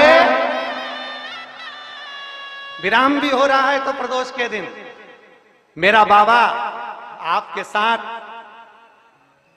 नंदी पर बैठकर आपके दरवाजे तक आपकी झोली भरने जरूर आएगा, ये निश्चित था। अरे लुटा दिया भंडार काशी वाले ने, कर दिया माला माल काशी वाले ने। ये शिव तत्व है। अभी आप देखिए, हम आस्था चैनल वालों से भी कहेंगे जरा दिखा ना इनको, जरा कितना छाता ले लेकर, पन्नी ले लेकर पानी में यहाँ वहाँ जहाँ तहाँ जहाँ जगह मिल जाती है लोग वैसा बैठ जाते हैं, कथा को श्रवण करते हैं। इतना इनको जमीन भी दिखाना इनको कि कितना कीचड़ मच रहा है। तो उस हिसाब से मैं समिति को और प्रशासन को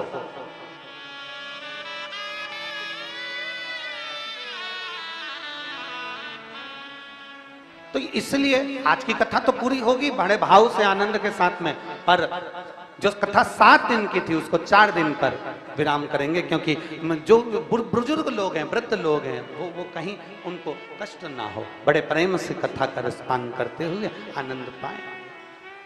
महाराज अरे हो के नंदी पैसा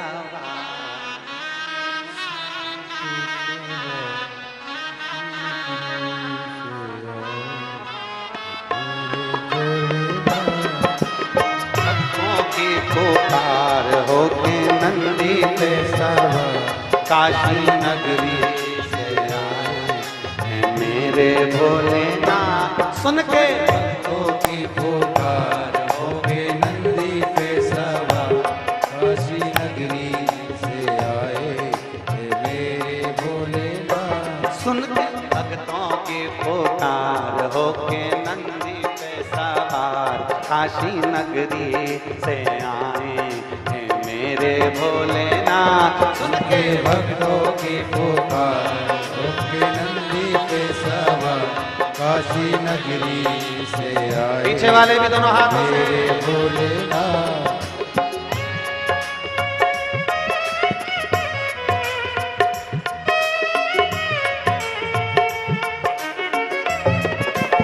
शंभो।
निराला भोले रूप सजा। ओ बस मेरा माए देखो डमरू बजाए, कैसा निराला भोले रूप सजाए। बस मेरा माए देखो डमरू बजाए, कैसा निराला भोले रूप बनाए। ओ बस मेरा माए देखो डमरू बजाए, कैसा निराला भोले रूप सनाए। गले में सर्पों की है माँ, जय हो नल्ली पे सवार, काशी नगरी से आए हे मेरे भोलेनाथ। उनके भक्तों की पुकार होके नंदी पे सवार, काशी नगरी से आए हैं मेरे भोलेनाथ। सुन के भक्तों की पुकार होके नंदी पे सवार, काशी नगरी से आए हैं मेरे भोलेनाथ। जय हो।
मृगशाला पहने भोले जटाओं में गंगा, चम चम चमकता है माथे पे चंदा।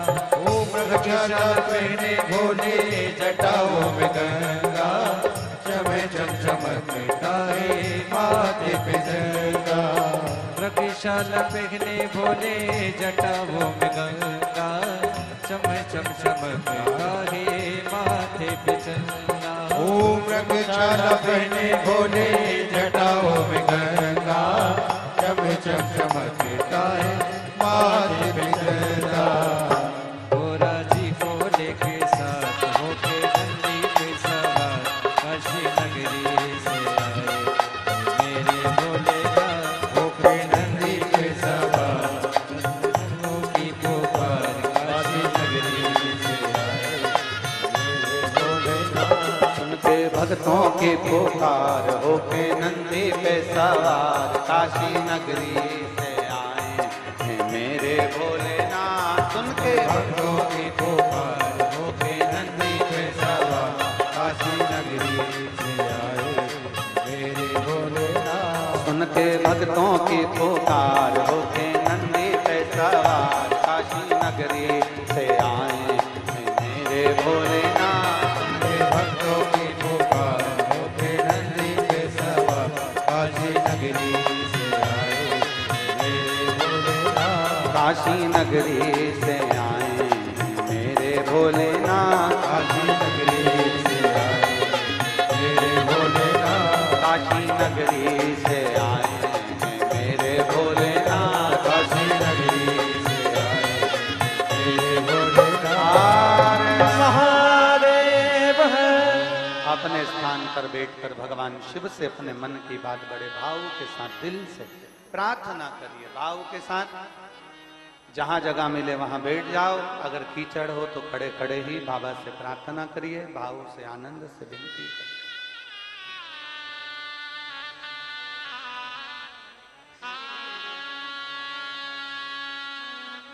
आज प्रदोष भी है और दिल से बाबा को आप कहेंगे, बाबा सुनेगा। भाव से हृदय से प्रार्थना करें।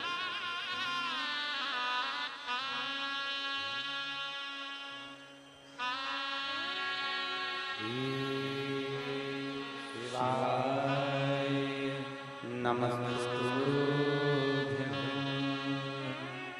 श्री शिवाय नमस्तुभ्यं श्री शिवाय नमस्तुभ्यं श्री शिवाय नमस्तुभ्यं श्री शिवाय नमस्तुभ्यं।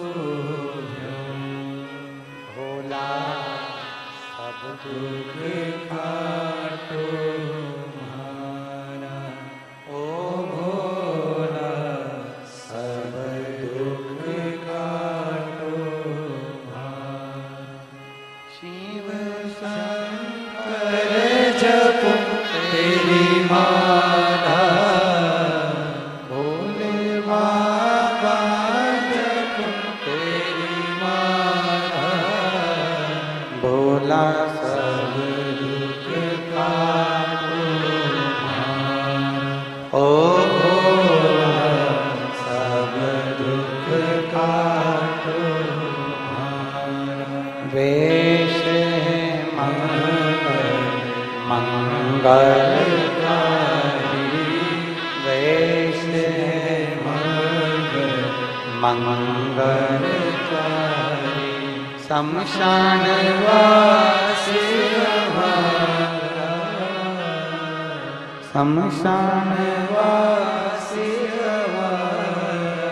ओ भोला सब दुख काटो तुम्हारा, ओ भोला सब दुख काटो तुम्हारा। भगवान शिव से करी गई प्रार्थना खाली ना जाए। एक सेवा का प्रकल्प अपने भीतर लेकर चलो कि मुझे सेवा करना।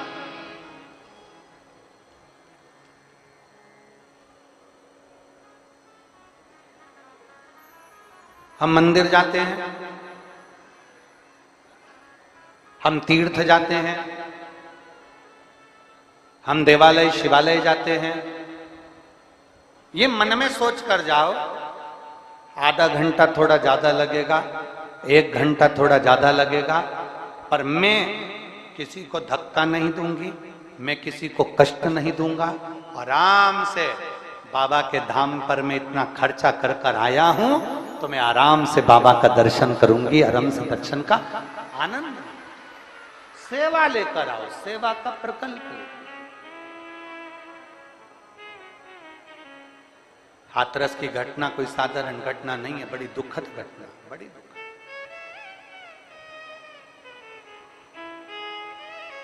सेवा के प्रकल्प को बढ़ाना।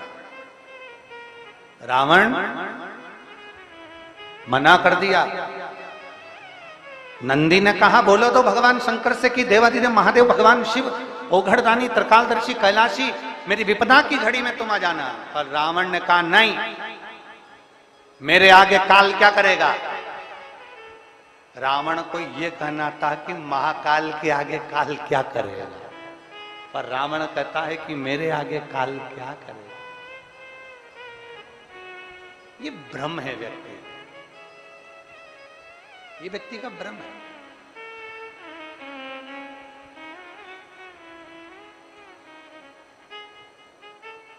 अगर कोई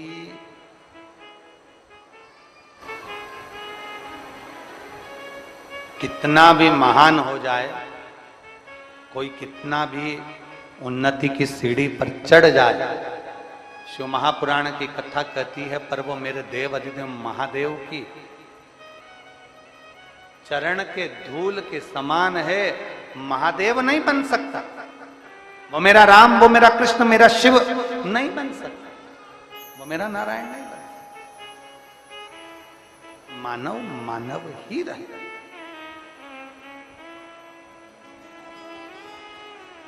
और दया की न हो जो आदत तुम्हारी, तो सोनी रहती अदालत तुम्हारी। गरीबों के दिल जगा तुम ना पाते, तो किस दिल में हो इबादत तुम्हारी। एक समर्पण का भाव लेकर। एक बार माता सती ने भगवान शंकर जी से एक प्रश्न कर दिया, और यह प्रश्न आपके भीतर भी होना चाहिए, यह प्रश्न आपके अंदर भी समाहित होना चाहिए। बहुत ध्यान से सुनना। माता सती ने अपने देवादिदेव महादेव के सामने एक प्रश्न खड़ा कर दिया। देवादिदेव महादेव से एक प्रश्न सम्मुख में खड़ा कर दिया। माता सती जी ने कहा, मेरे भाई हरेशो और शबलशो, सती जी कह रही हैं मेरे भाई,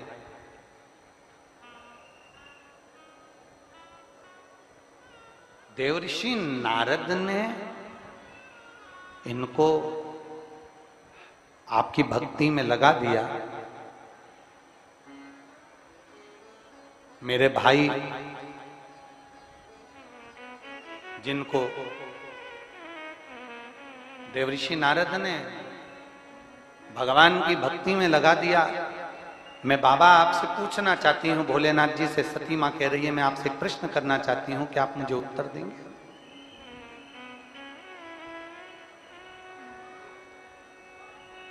दक्ष प्रजापति ने तो इनको प्रकट किया था। मेरे पिता दक्ष प्रजापति ने अपने बेटे को प्रकट किया था कि ये सृष्टि का निराकरण करेंगे, सृष्टि को आगे बढ़ाएंगे। पर मेरे भाई सती मां कहती हैं, उनको देवऋषि नारद ने आपकी भक्ति में रमा दिया, आपके भजन में डुबो दिया। ये कैसे हो सकता, कैसे हो सकता। मेरा एक भाई अगर भजन में डूब जाता तो दूसरा कम से कम सृष्टि का निराकरण तो करता, पर यहां तो मेरे पूरे की पूरे भाई। सती मैया कह रही मेरा पूरा का पूरे भाई, दक्ष प्रजापति के पुत्र सारे के सारे भजन में डूब गए। ये समझ में नहीं आया मुझे, ये मुझे समझ में नहीं आया, ये मुझे समझ नहीं पाया।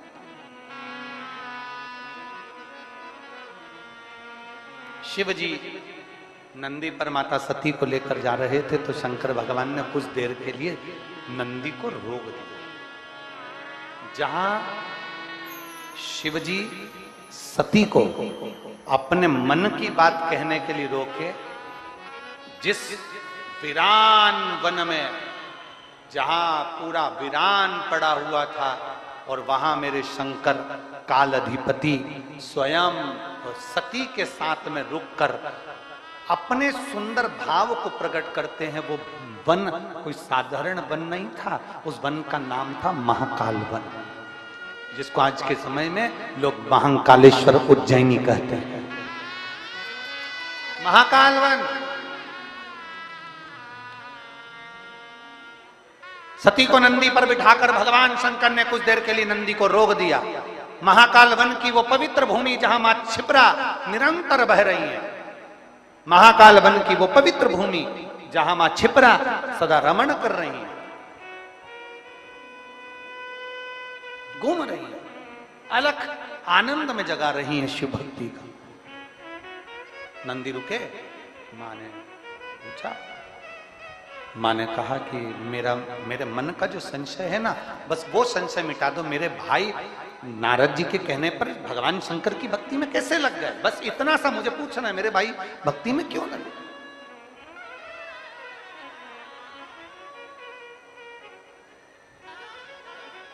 देखिए, ये भी शिव की कृपा बिना नहीं होता, भगवान शंकर की करुणा बिना नहीं हो सकती।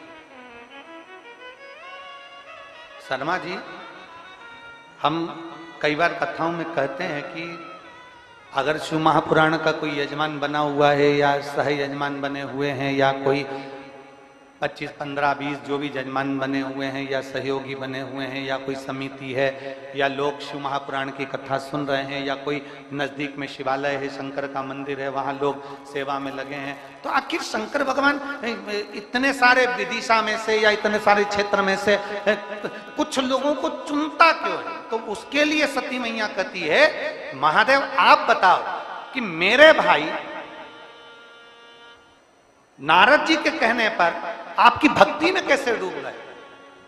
शिव जी उज्जैनी में महाकाल वन में अपने नंदी को रोककर सती मां से कहते हैं, ये एक जन्म का पुण्य नहीं होता सती, ना जाने कितने कितने जन्म के पुण्य निकल जाते हैं, और वो पुण्य जब इकट्ठे होते हैं तब जाकर मेरी भक्ति किसी जीव को प्राप्त होती है। 1000 वर्षों के पुण्य, ना जाने कितने जन्म हमारे निकल जाता है। और मेरी जीजियों, मेरे जीजाओं, मेरी बेटियों, मेरे बेटाओं, मेरी माताओं, मेरे भाई, एक बात का स्मरण रखना, अगर आप आपके नजदीक के शंकर के मंदिर में शिवालय में जा रहे हो, वहां सेवा कर रहे हो, झाड़ू लगा रहे हो, जल चढ़ा रहे हो, बेलपत्र चढ़ा रहे हो, श्रृंगार कर रहे हो, बड़े प्रेम से शंकर की अविरल भक्ति कर रहे हो, आप शिव महापुराण की कथा में पहुंचकर कथा का लाभ ले रहे हो, समझ लेना आपका एक जन्म का पुण्य नहीं, ना जाने कितने कितने जन्म निकल गए होंगे उसके पुण्य के अनुकूल आप यहां पहुंचे हो, अपने पुण्य के अनुकूल। फिर वही एक लाइन वापिस आ गई, तेरी कृपा बिना नहीं। बोलो, सब बोलो जरा, तेरी कृपा बिना लेते श्वास तेरी कृपा से तनो तनो, बखान क्या करूं मैं राखों के ढेर का, चपटी बहुत मेरे खजाना कुबेर का, हे गंगाधार मुक्ति द्वार ओंकार तू भोले ओंकार तू आयो शरण तिहारी शंभु तार तार तू। कौटि कौटि जन कौटि कौटि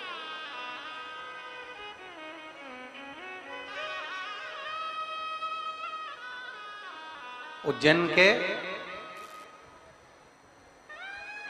ऋण मुक्तेश्वर मंदिर का कभी दर्शन करने व्रत आप जब उज्जैन जाएं तो 84 महादेव में से एक महादेव ऋण मुक्तेश्वर महादेव का दर्शन करें। आप जब दर्शन करने के लिए उज्जैन की पवित्र भूमि पर मेरे महाकाल बाबा की पवित्र भूमि पर जब जाएंगे तो उस भूमि पर दीवाल पर पत्थर पर अंकित है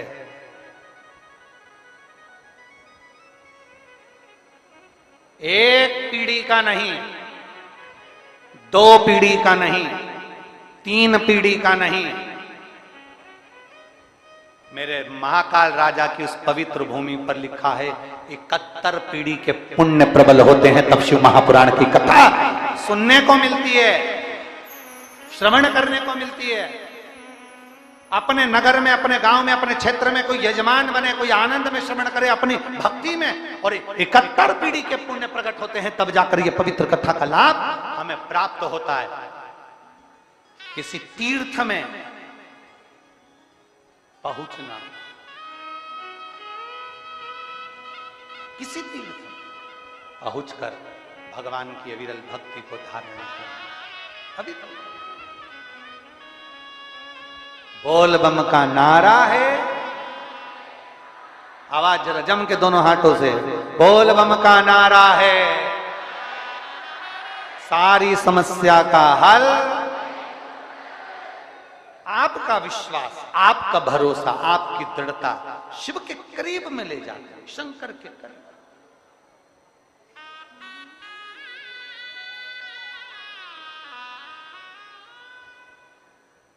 कथा करवाने वाला मेरा शंभु, मेरा शंभु।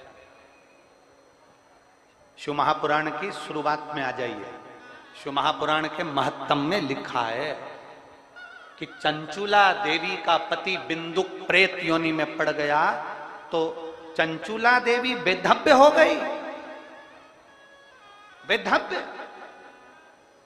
अब चंचुला सोच रही है कि मेरे पति की मुक्ति के लिए क्या करना है, और पार्वती जी ने कह दिया शिव महापुराण की कथा। चंचुला विचार कर रही है कि मैं किससे करवाऊंगी, तो कहा तुम रुका जी के पास जाओ। देव ऋषि नारद जी ने मना कर दिया था, मैं कथा नहीं सुना सकता क्योंकि मुझे श्राप लगा है, मैं एक जगह बैठ नहीं सकता, मैं एक जगह बैठ नहीं।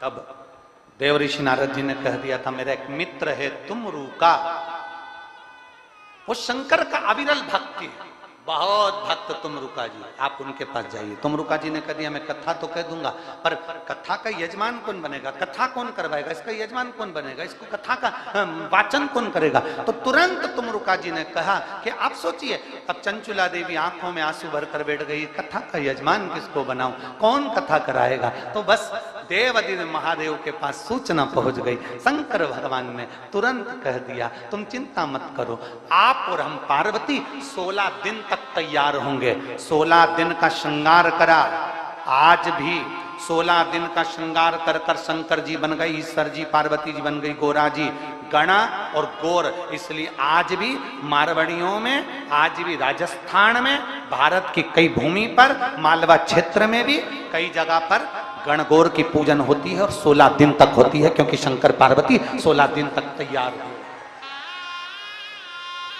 16 दिवस तक शिव जी श्रृंगार करे, शंकर भगवान ने 16 श्रृंगार कर लिया, शिव जी ने श्रृंगार कर लिया, 16 संस्कार के रूप में हो गए, और पार्वती जी ने 16 श्रृंगार करा तो 16 श्रृंगार के रूप में हो गए, धारण कर लिया।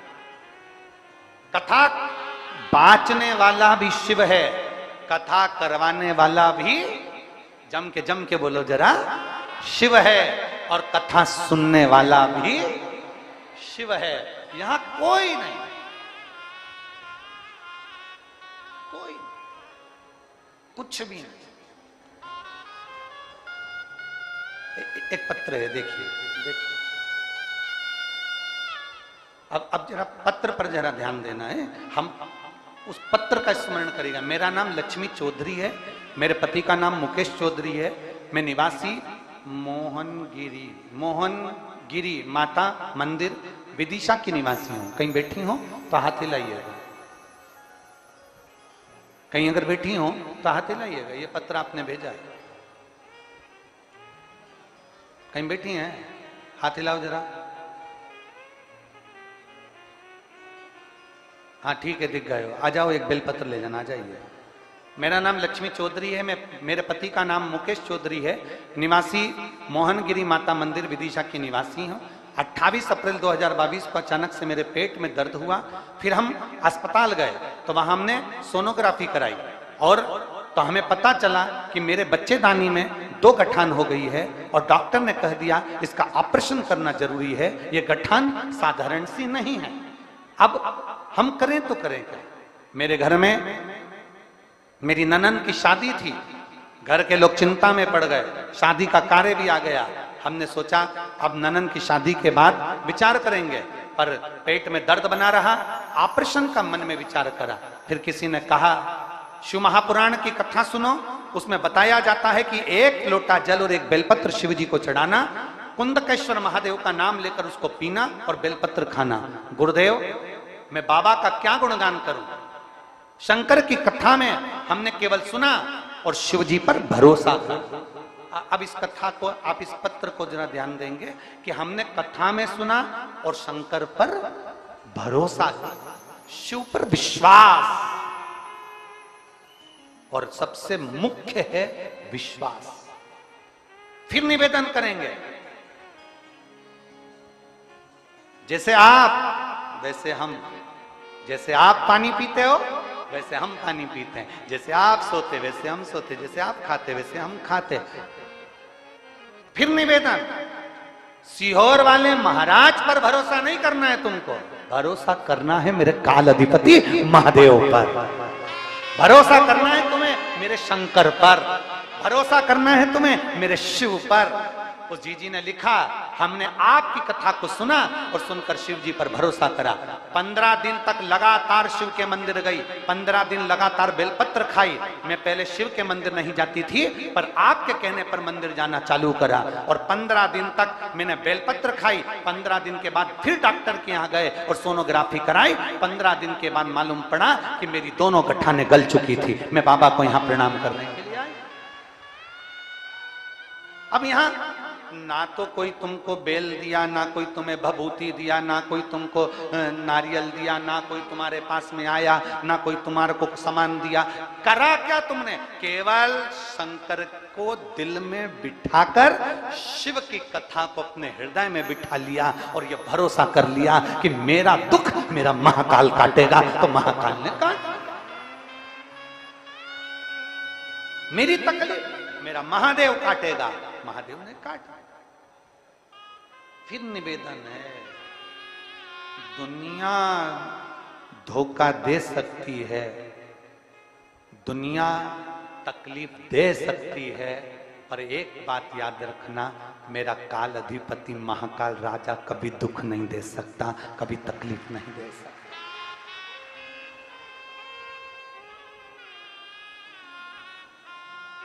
कभी तक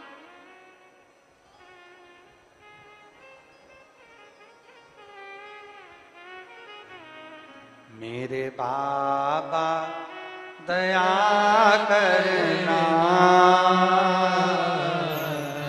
मैं तेरे भरोसे हूँ। सब बोलिए साथ में, भोले बाबा दया करना, मैं तेरे भरोसे हूँ। ना घर के भरोसे हूँ, ना परिवार के भरोसे हूँ, ना घर के भरोसे हूँ, ना परिवार के भरोसे हूँ। मेरे बाबा दया करना, मैं तेरे भरोसे हूँ। भोले बाबा दया करना, मैं तेरे भरोसे हूँ। कोई तुमसे कहे हमारे भरोसे रहो, कोई तुमसे कहे हमारे भरोसे रहो, ना, भरोसा एक का रखना। किसका? देव अधिदेव महादेव का रखना।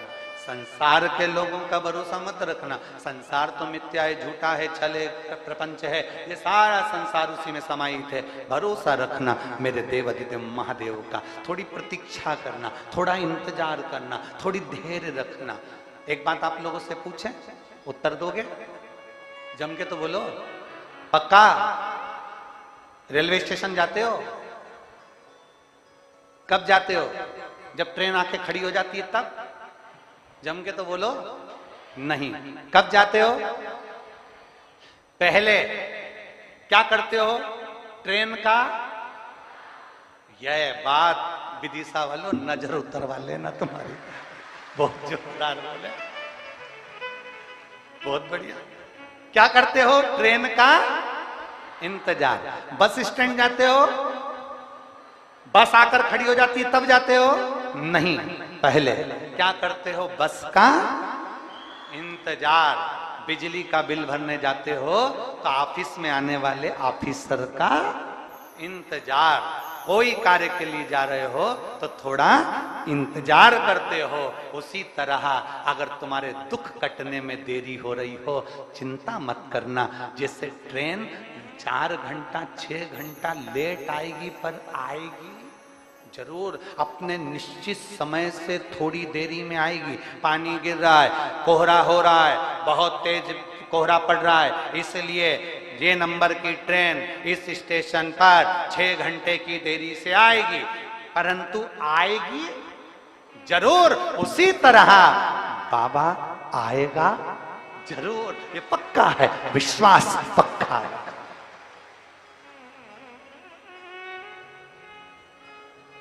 मेरे बाबा दया करना, मैं तेरे भरोसे हूँ। बाबा आएगा। अभी अभी कुछ देर पहले आदरणीय पंडित जी महाराज बोल रहे थे कि गुरुजी ये कथा तो हो गई, पर 2 से 3 साल बाद, 3 साल बाद इसी विदिशा में वापिस मैं कथा कराऊंगा, ये बाबा जी बोल रहे थे। बाबा जी धन्यवाद बहुत बहुत। एक बार खड़े हो जाओ, इनके लिए जोरदार ताली बजाओ एक बार। ये बल है इनका, ये बल है इनके अंदर, ये ऊर्जा इनके अंदर कि ये कथा हो गई, पर बाबा जी ने कह दिया गुरुजी 3 साल के बाद ऐसी कृपा करो कि बस मैं कथा कराऊं और बाबा इस विदिशा में फिर आ। इसको बल कहते हैं, इसको ऊर्जा कहते हैं। ये मेरे विदिशा का जो इतिहास विदिशा रचता आया है, आज फिर विदिशा ने वही इतिहास रच दिया, फिर वही इतिहास रच दिया। इसको कहते हैं विदिशा, इसको कहते हैं बेत्रवती का तट, जहां मेरे भगवान राम भी आए हैं, तो ये शिव पुराण वापिस जरूर आएगी, ये निश्चितता। इसको बल कर, इसको आनंद कर।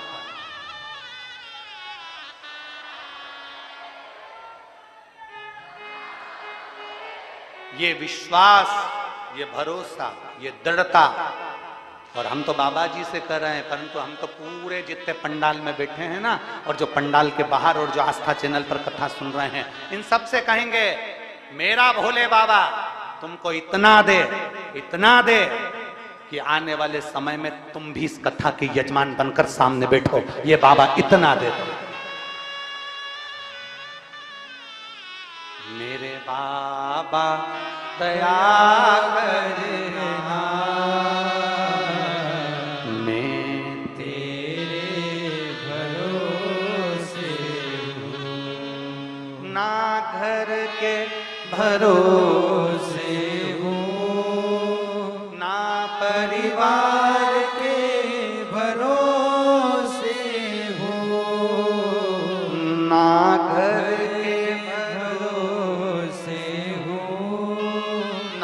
परिवार के भरोसे हो। मेरे बाबा दया करना, मैं तेरे भरोसे हो। भोले बाबा दया करना,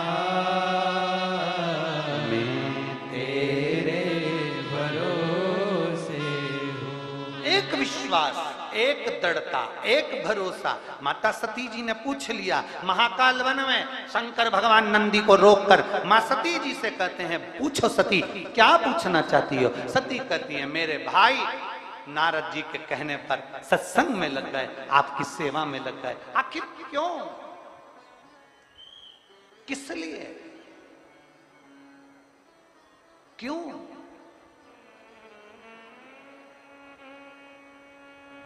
किस लिए? देवादिदेव महादेव ने कहा सती एक जन्म का नहीं, ना जाने कितने जन्मों का, कितने कितने जन्मों का कोई पुण्य फल प्रकट हुआ, तब तुम्हारे भाई मेरी सेवा में, नारायण की सेवा में, भगवान की सेवा में लग जाते हैं। आज के जमाने में हर माँ अपने बच्चे को डॉक्टर बनाना चाहती है, हर माँ अपने बच्चे को इंजीनियर बनाना चाहती है, हर माँ अपने बच्चे को कलेक्टर बनाना चाहती है, हर माँ अपने बच्चे को आईएएस ऑफिसर बनाना चाहती है, हर माँ अपने बच्चे को पटवारी आदि आदि कोई मिनिस्टर कोई मंत्री सब बनाना चाहती है। पर मैं पूछूं किसी माँ से, इसमें से कोई माँ ऐसी है जो अपने बेटे को स्वामी विवेकानंद, रामकृष्ण परमहंस, चैतन्य महाप्रभु और वीर शिवाजी बनाने के लिए आतुर हो, जो अपनी बेटी को महालक्ष्मी बनाने के लिए आतुर हो? प्रत्येक माँ अपने बेटे को डॉक्टर बनाना चाहती है, इंजीनियर बनाना चाहती है, प्रत्येक माँ अपने बेटे को एक आईएएस ऑफिसर बनाना चाहती है। पर कोई माँ कभी ये विचार नहीं करती कि मेरा बेटा नामदेव बनेगा, कि मेरा बेटा मीरा बनेगी, कि कर्मा बनेगी, कि भगवान मेरे बच्चे को तुकाराम, ध्रुव और प्रहलाद बनाऊंगी। कोई माँ नहीं कहती कि मेरे बच्चे को मैं ध्रुव बनाऊंगी कि प्रहलाद बनाऊंगी। वो तो मेरा भोलेनाथ कुछ ऐसी कृपा कर कर किसी माता के गर्भ से बच्चे को जन्म दिला देता है, जो बच्चा भगवान की भक्ति में लग जाता है।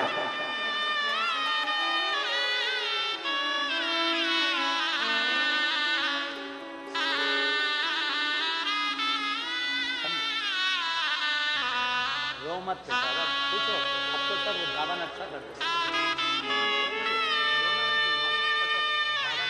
खुश होकर आंसू बचो, हो गया। शिव कृपा।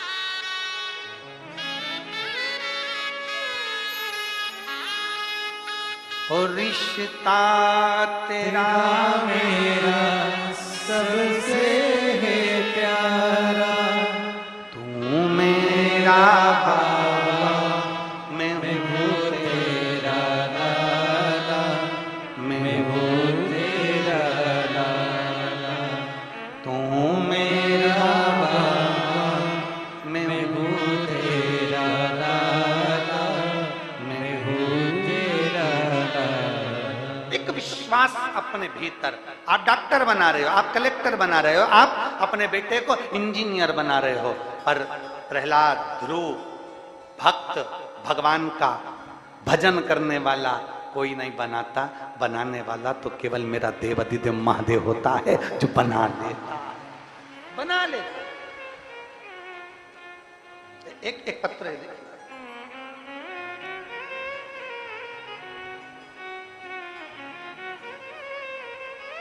माला सोनी, दिलीप जी सोनी, राजस्थान के जिला बांसवाड़ा से आया। कहीं बैठे हो तो हाथ हिलाएं। कहीं बैठे हो। माला जी सोनी, दिलीप जी सोनी, राजस्थान के जिला बांसवाड़ा से आए। कहीं बैठे हो तो हाथ हिला सकते हैं। कहीं बैठे हो तो दोनों हाथ अपना हिला सकते हैं। मेरी बेटी डॉक्टर के एग्जाम के लिए काफी समय से प्रयास कर रही थी। पत्र को आप लोग एलईडी पर पढ़ सकते हैं। मेरी बेटी डॉक्टर के एग्जाम के लिए काफी समय से प्रयास कर रही थी, लेकिन वो हमेशा नंबर से रह जाती थी। अब करें तो करें क्या? बेटी डॉक्टरी की पढ़ाई कर रही। हमने अपनी बेटी से कहा कि वो सीओर वाला महाराज कहता है कि मेहनत दिल से करना और पूरी करना, और मेहनत कर कर आखिरी में जब एग्जाम देने जाना तो बेलपत्री पर शहद लगाकर बाबा को चढ़ा कर जाना। अब की बार मेरी बेटी से मैंने कहा कि तू इतनी मेहनत कर कि अपनी जान से ज्यादा मेहनत कर। मेरी बेटी ने मेहनत करी, एग्जाम देने के लिए गई तो बेलपत्र पर शहद लगाकर गई, और बाबा की ऐसी कृपा हो कि आज मेरी बेटी डॉक्टर बन गई। मैं बाबा को यहां प्रणाम करने के लिए आया, मैं शिव जी को नमन करने के लिए। अगर कहीं बैठी हो तो आ सकती हैं एक बेलपत्र लेने के लिए। माला सोनी, दिलीप जी सोनी, राजस्थान, जिला बांसवाड़ा से कथा में पहुंचे हैं विदिशा। ये शिव भक्ति एक अविरल भक्ति है। शंकर की भक्ति कोई साधारण नहीं है महाराज।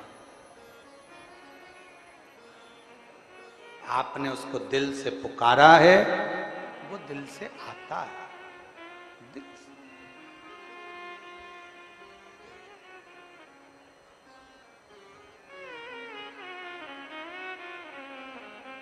मेरे बाबा दया करना, मैं तेरे भरोसे हूँ। भोले बाबा दया करना, मैं तेरे भरोसे हूँ। आप किसी पर भरोसा न करिए, आप किसी पर विश्वास मत करिए, पर मेरे देवाधिदेव महादेव पर, आपके एक लोटे जल पर, आपकी एक बेलपत्र पर, शंकर के शिवालय पर पूर्ण भरोसा रखो। किसी पर मत रखो। भगवान पर जो भरोसा करता है, भगवान उसके भरोसे को कभी तोड़ता नहीं, कभी।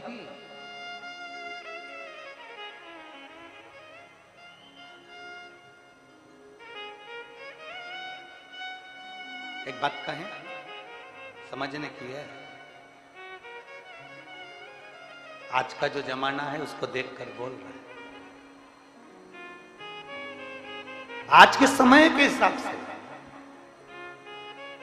किसी पे भरोसा ना किया जाए। बहन भाई का जो संबंध है, निवेदन है, भाई अपनी बहन को कभी अकेला ना छोड़े। भाई अपनी बहन को सूना ना छोड़े, अकेला ना छोड़े। बाप अपनी बेटी को अकेला ना छोड़े। बाप अपनी पुत्री को अकेला ना छोड़े। सेठ अपनी तिजोरी को अकेला ना छोड़े। भाई बहन को अकेला ना छोड़े। से एक पिता अपनी पुत्री को अकेला ना छोड़े। एक सेठ अपनी तिजोरी को अकेला ना छोड़े। और शिव महापुराण की कथा कहती है, आप अपने दिल को अकेला ना छोड़िए, शिव के साथ जोड़िए। आप अपने दिल को, सबसे शांत क्या है दुनिया में, सबसे ठंडा, दुनिया में सबसे ठंडा केवल दो ही चीज हैं, एक पानी और एक मन। ये सबसे ज्यादा ठंडे हैं। क्या क्या? जम के बोलो। पानी, मन, ये बहुत ठंडे हैं। पानी को तुम कितना ही उकाल लो, कितना ही उकाल लो, कितना ही उकाल लो, कितना ही गर्म कर लो, और थोड़ी देर उसको रख दो, उसके बाद वो, अरे जम के तो बोलो, ठंडा हो जाता है। पानी कितना भी गर्म करो, बाद में वो ठंडा हो जाता है। उसी तरह ये मन है, इसमें कितना ही गुस्सा आ जाए, कितना ही गुस्सा आ जाए, कितना ही गुस्सा आ जाए, तुम्हारा मन कर जाए, मैं ये कर दूं, मैं वो कर दूं, कितना ही गुस्सा आ जाए, पर 2 घंटे, 3 घंटे, 4 घंटे बाद जैसे पानी ठंडा हो जाता है, बाद में गुस्सा भी ठंडा हो जाता है। ये दोनों ठंडे। ये दोनों ठंडे, पानी भी ठंडा है और बोलो बोलो जम के बोलो, मन भी ठंडा है। पानी को उकाल लो, गरम कर लो, 2 4 5 घंटे बाद ठंडा हो जाएगा। उसी तरह मन में कितना भी क्रोध कर लो, कितना भी गुस्सा कर लो, वो बाद में अपने आप ठंडा हो ही जाएगा। सास बहू कितनी भी झगड़ा कर रहे ना, इनके बीच में कभी नहीं बोलना।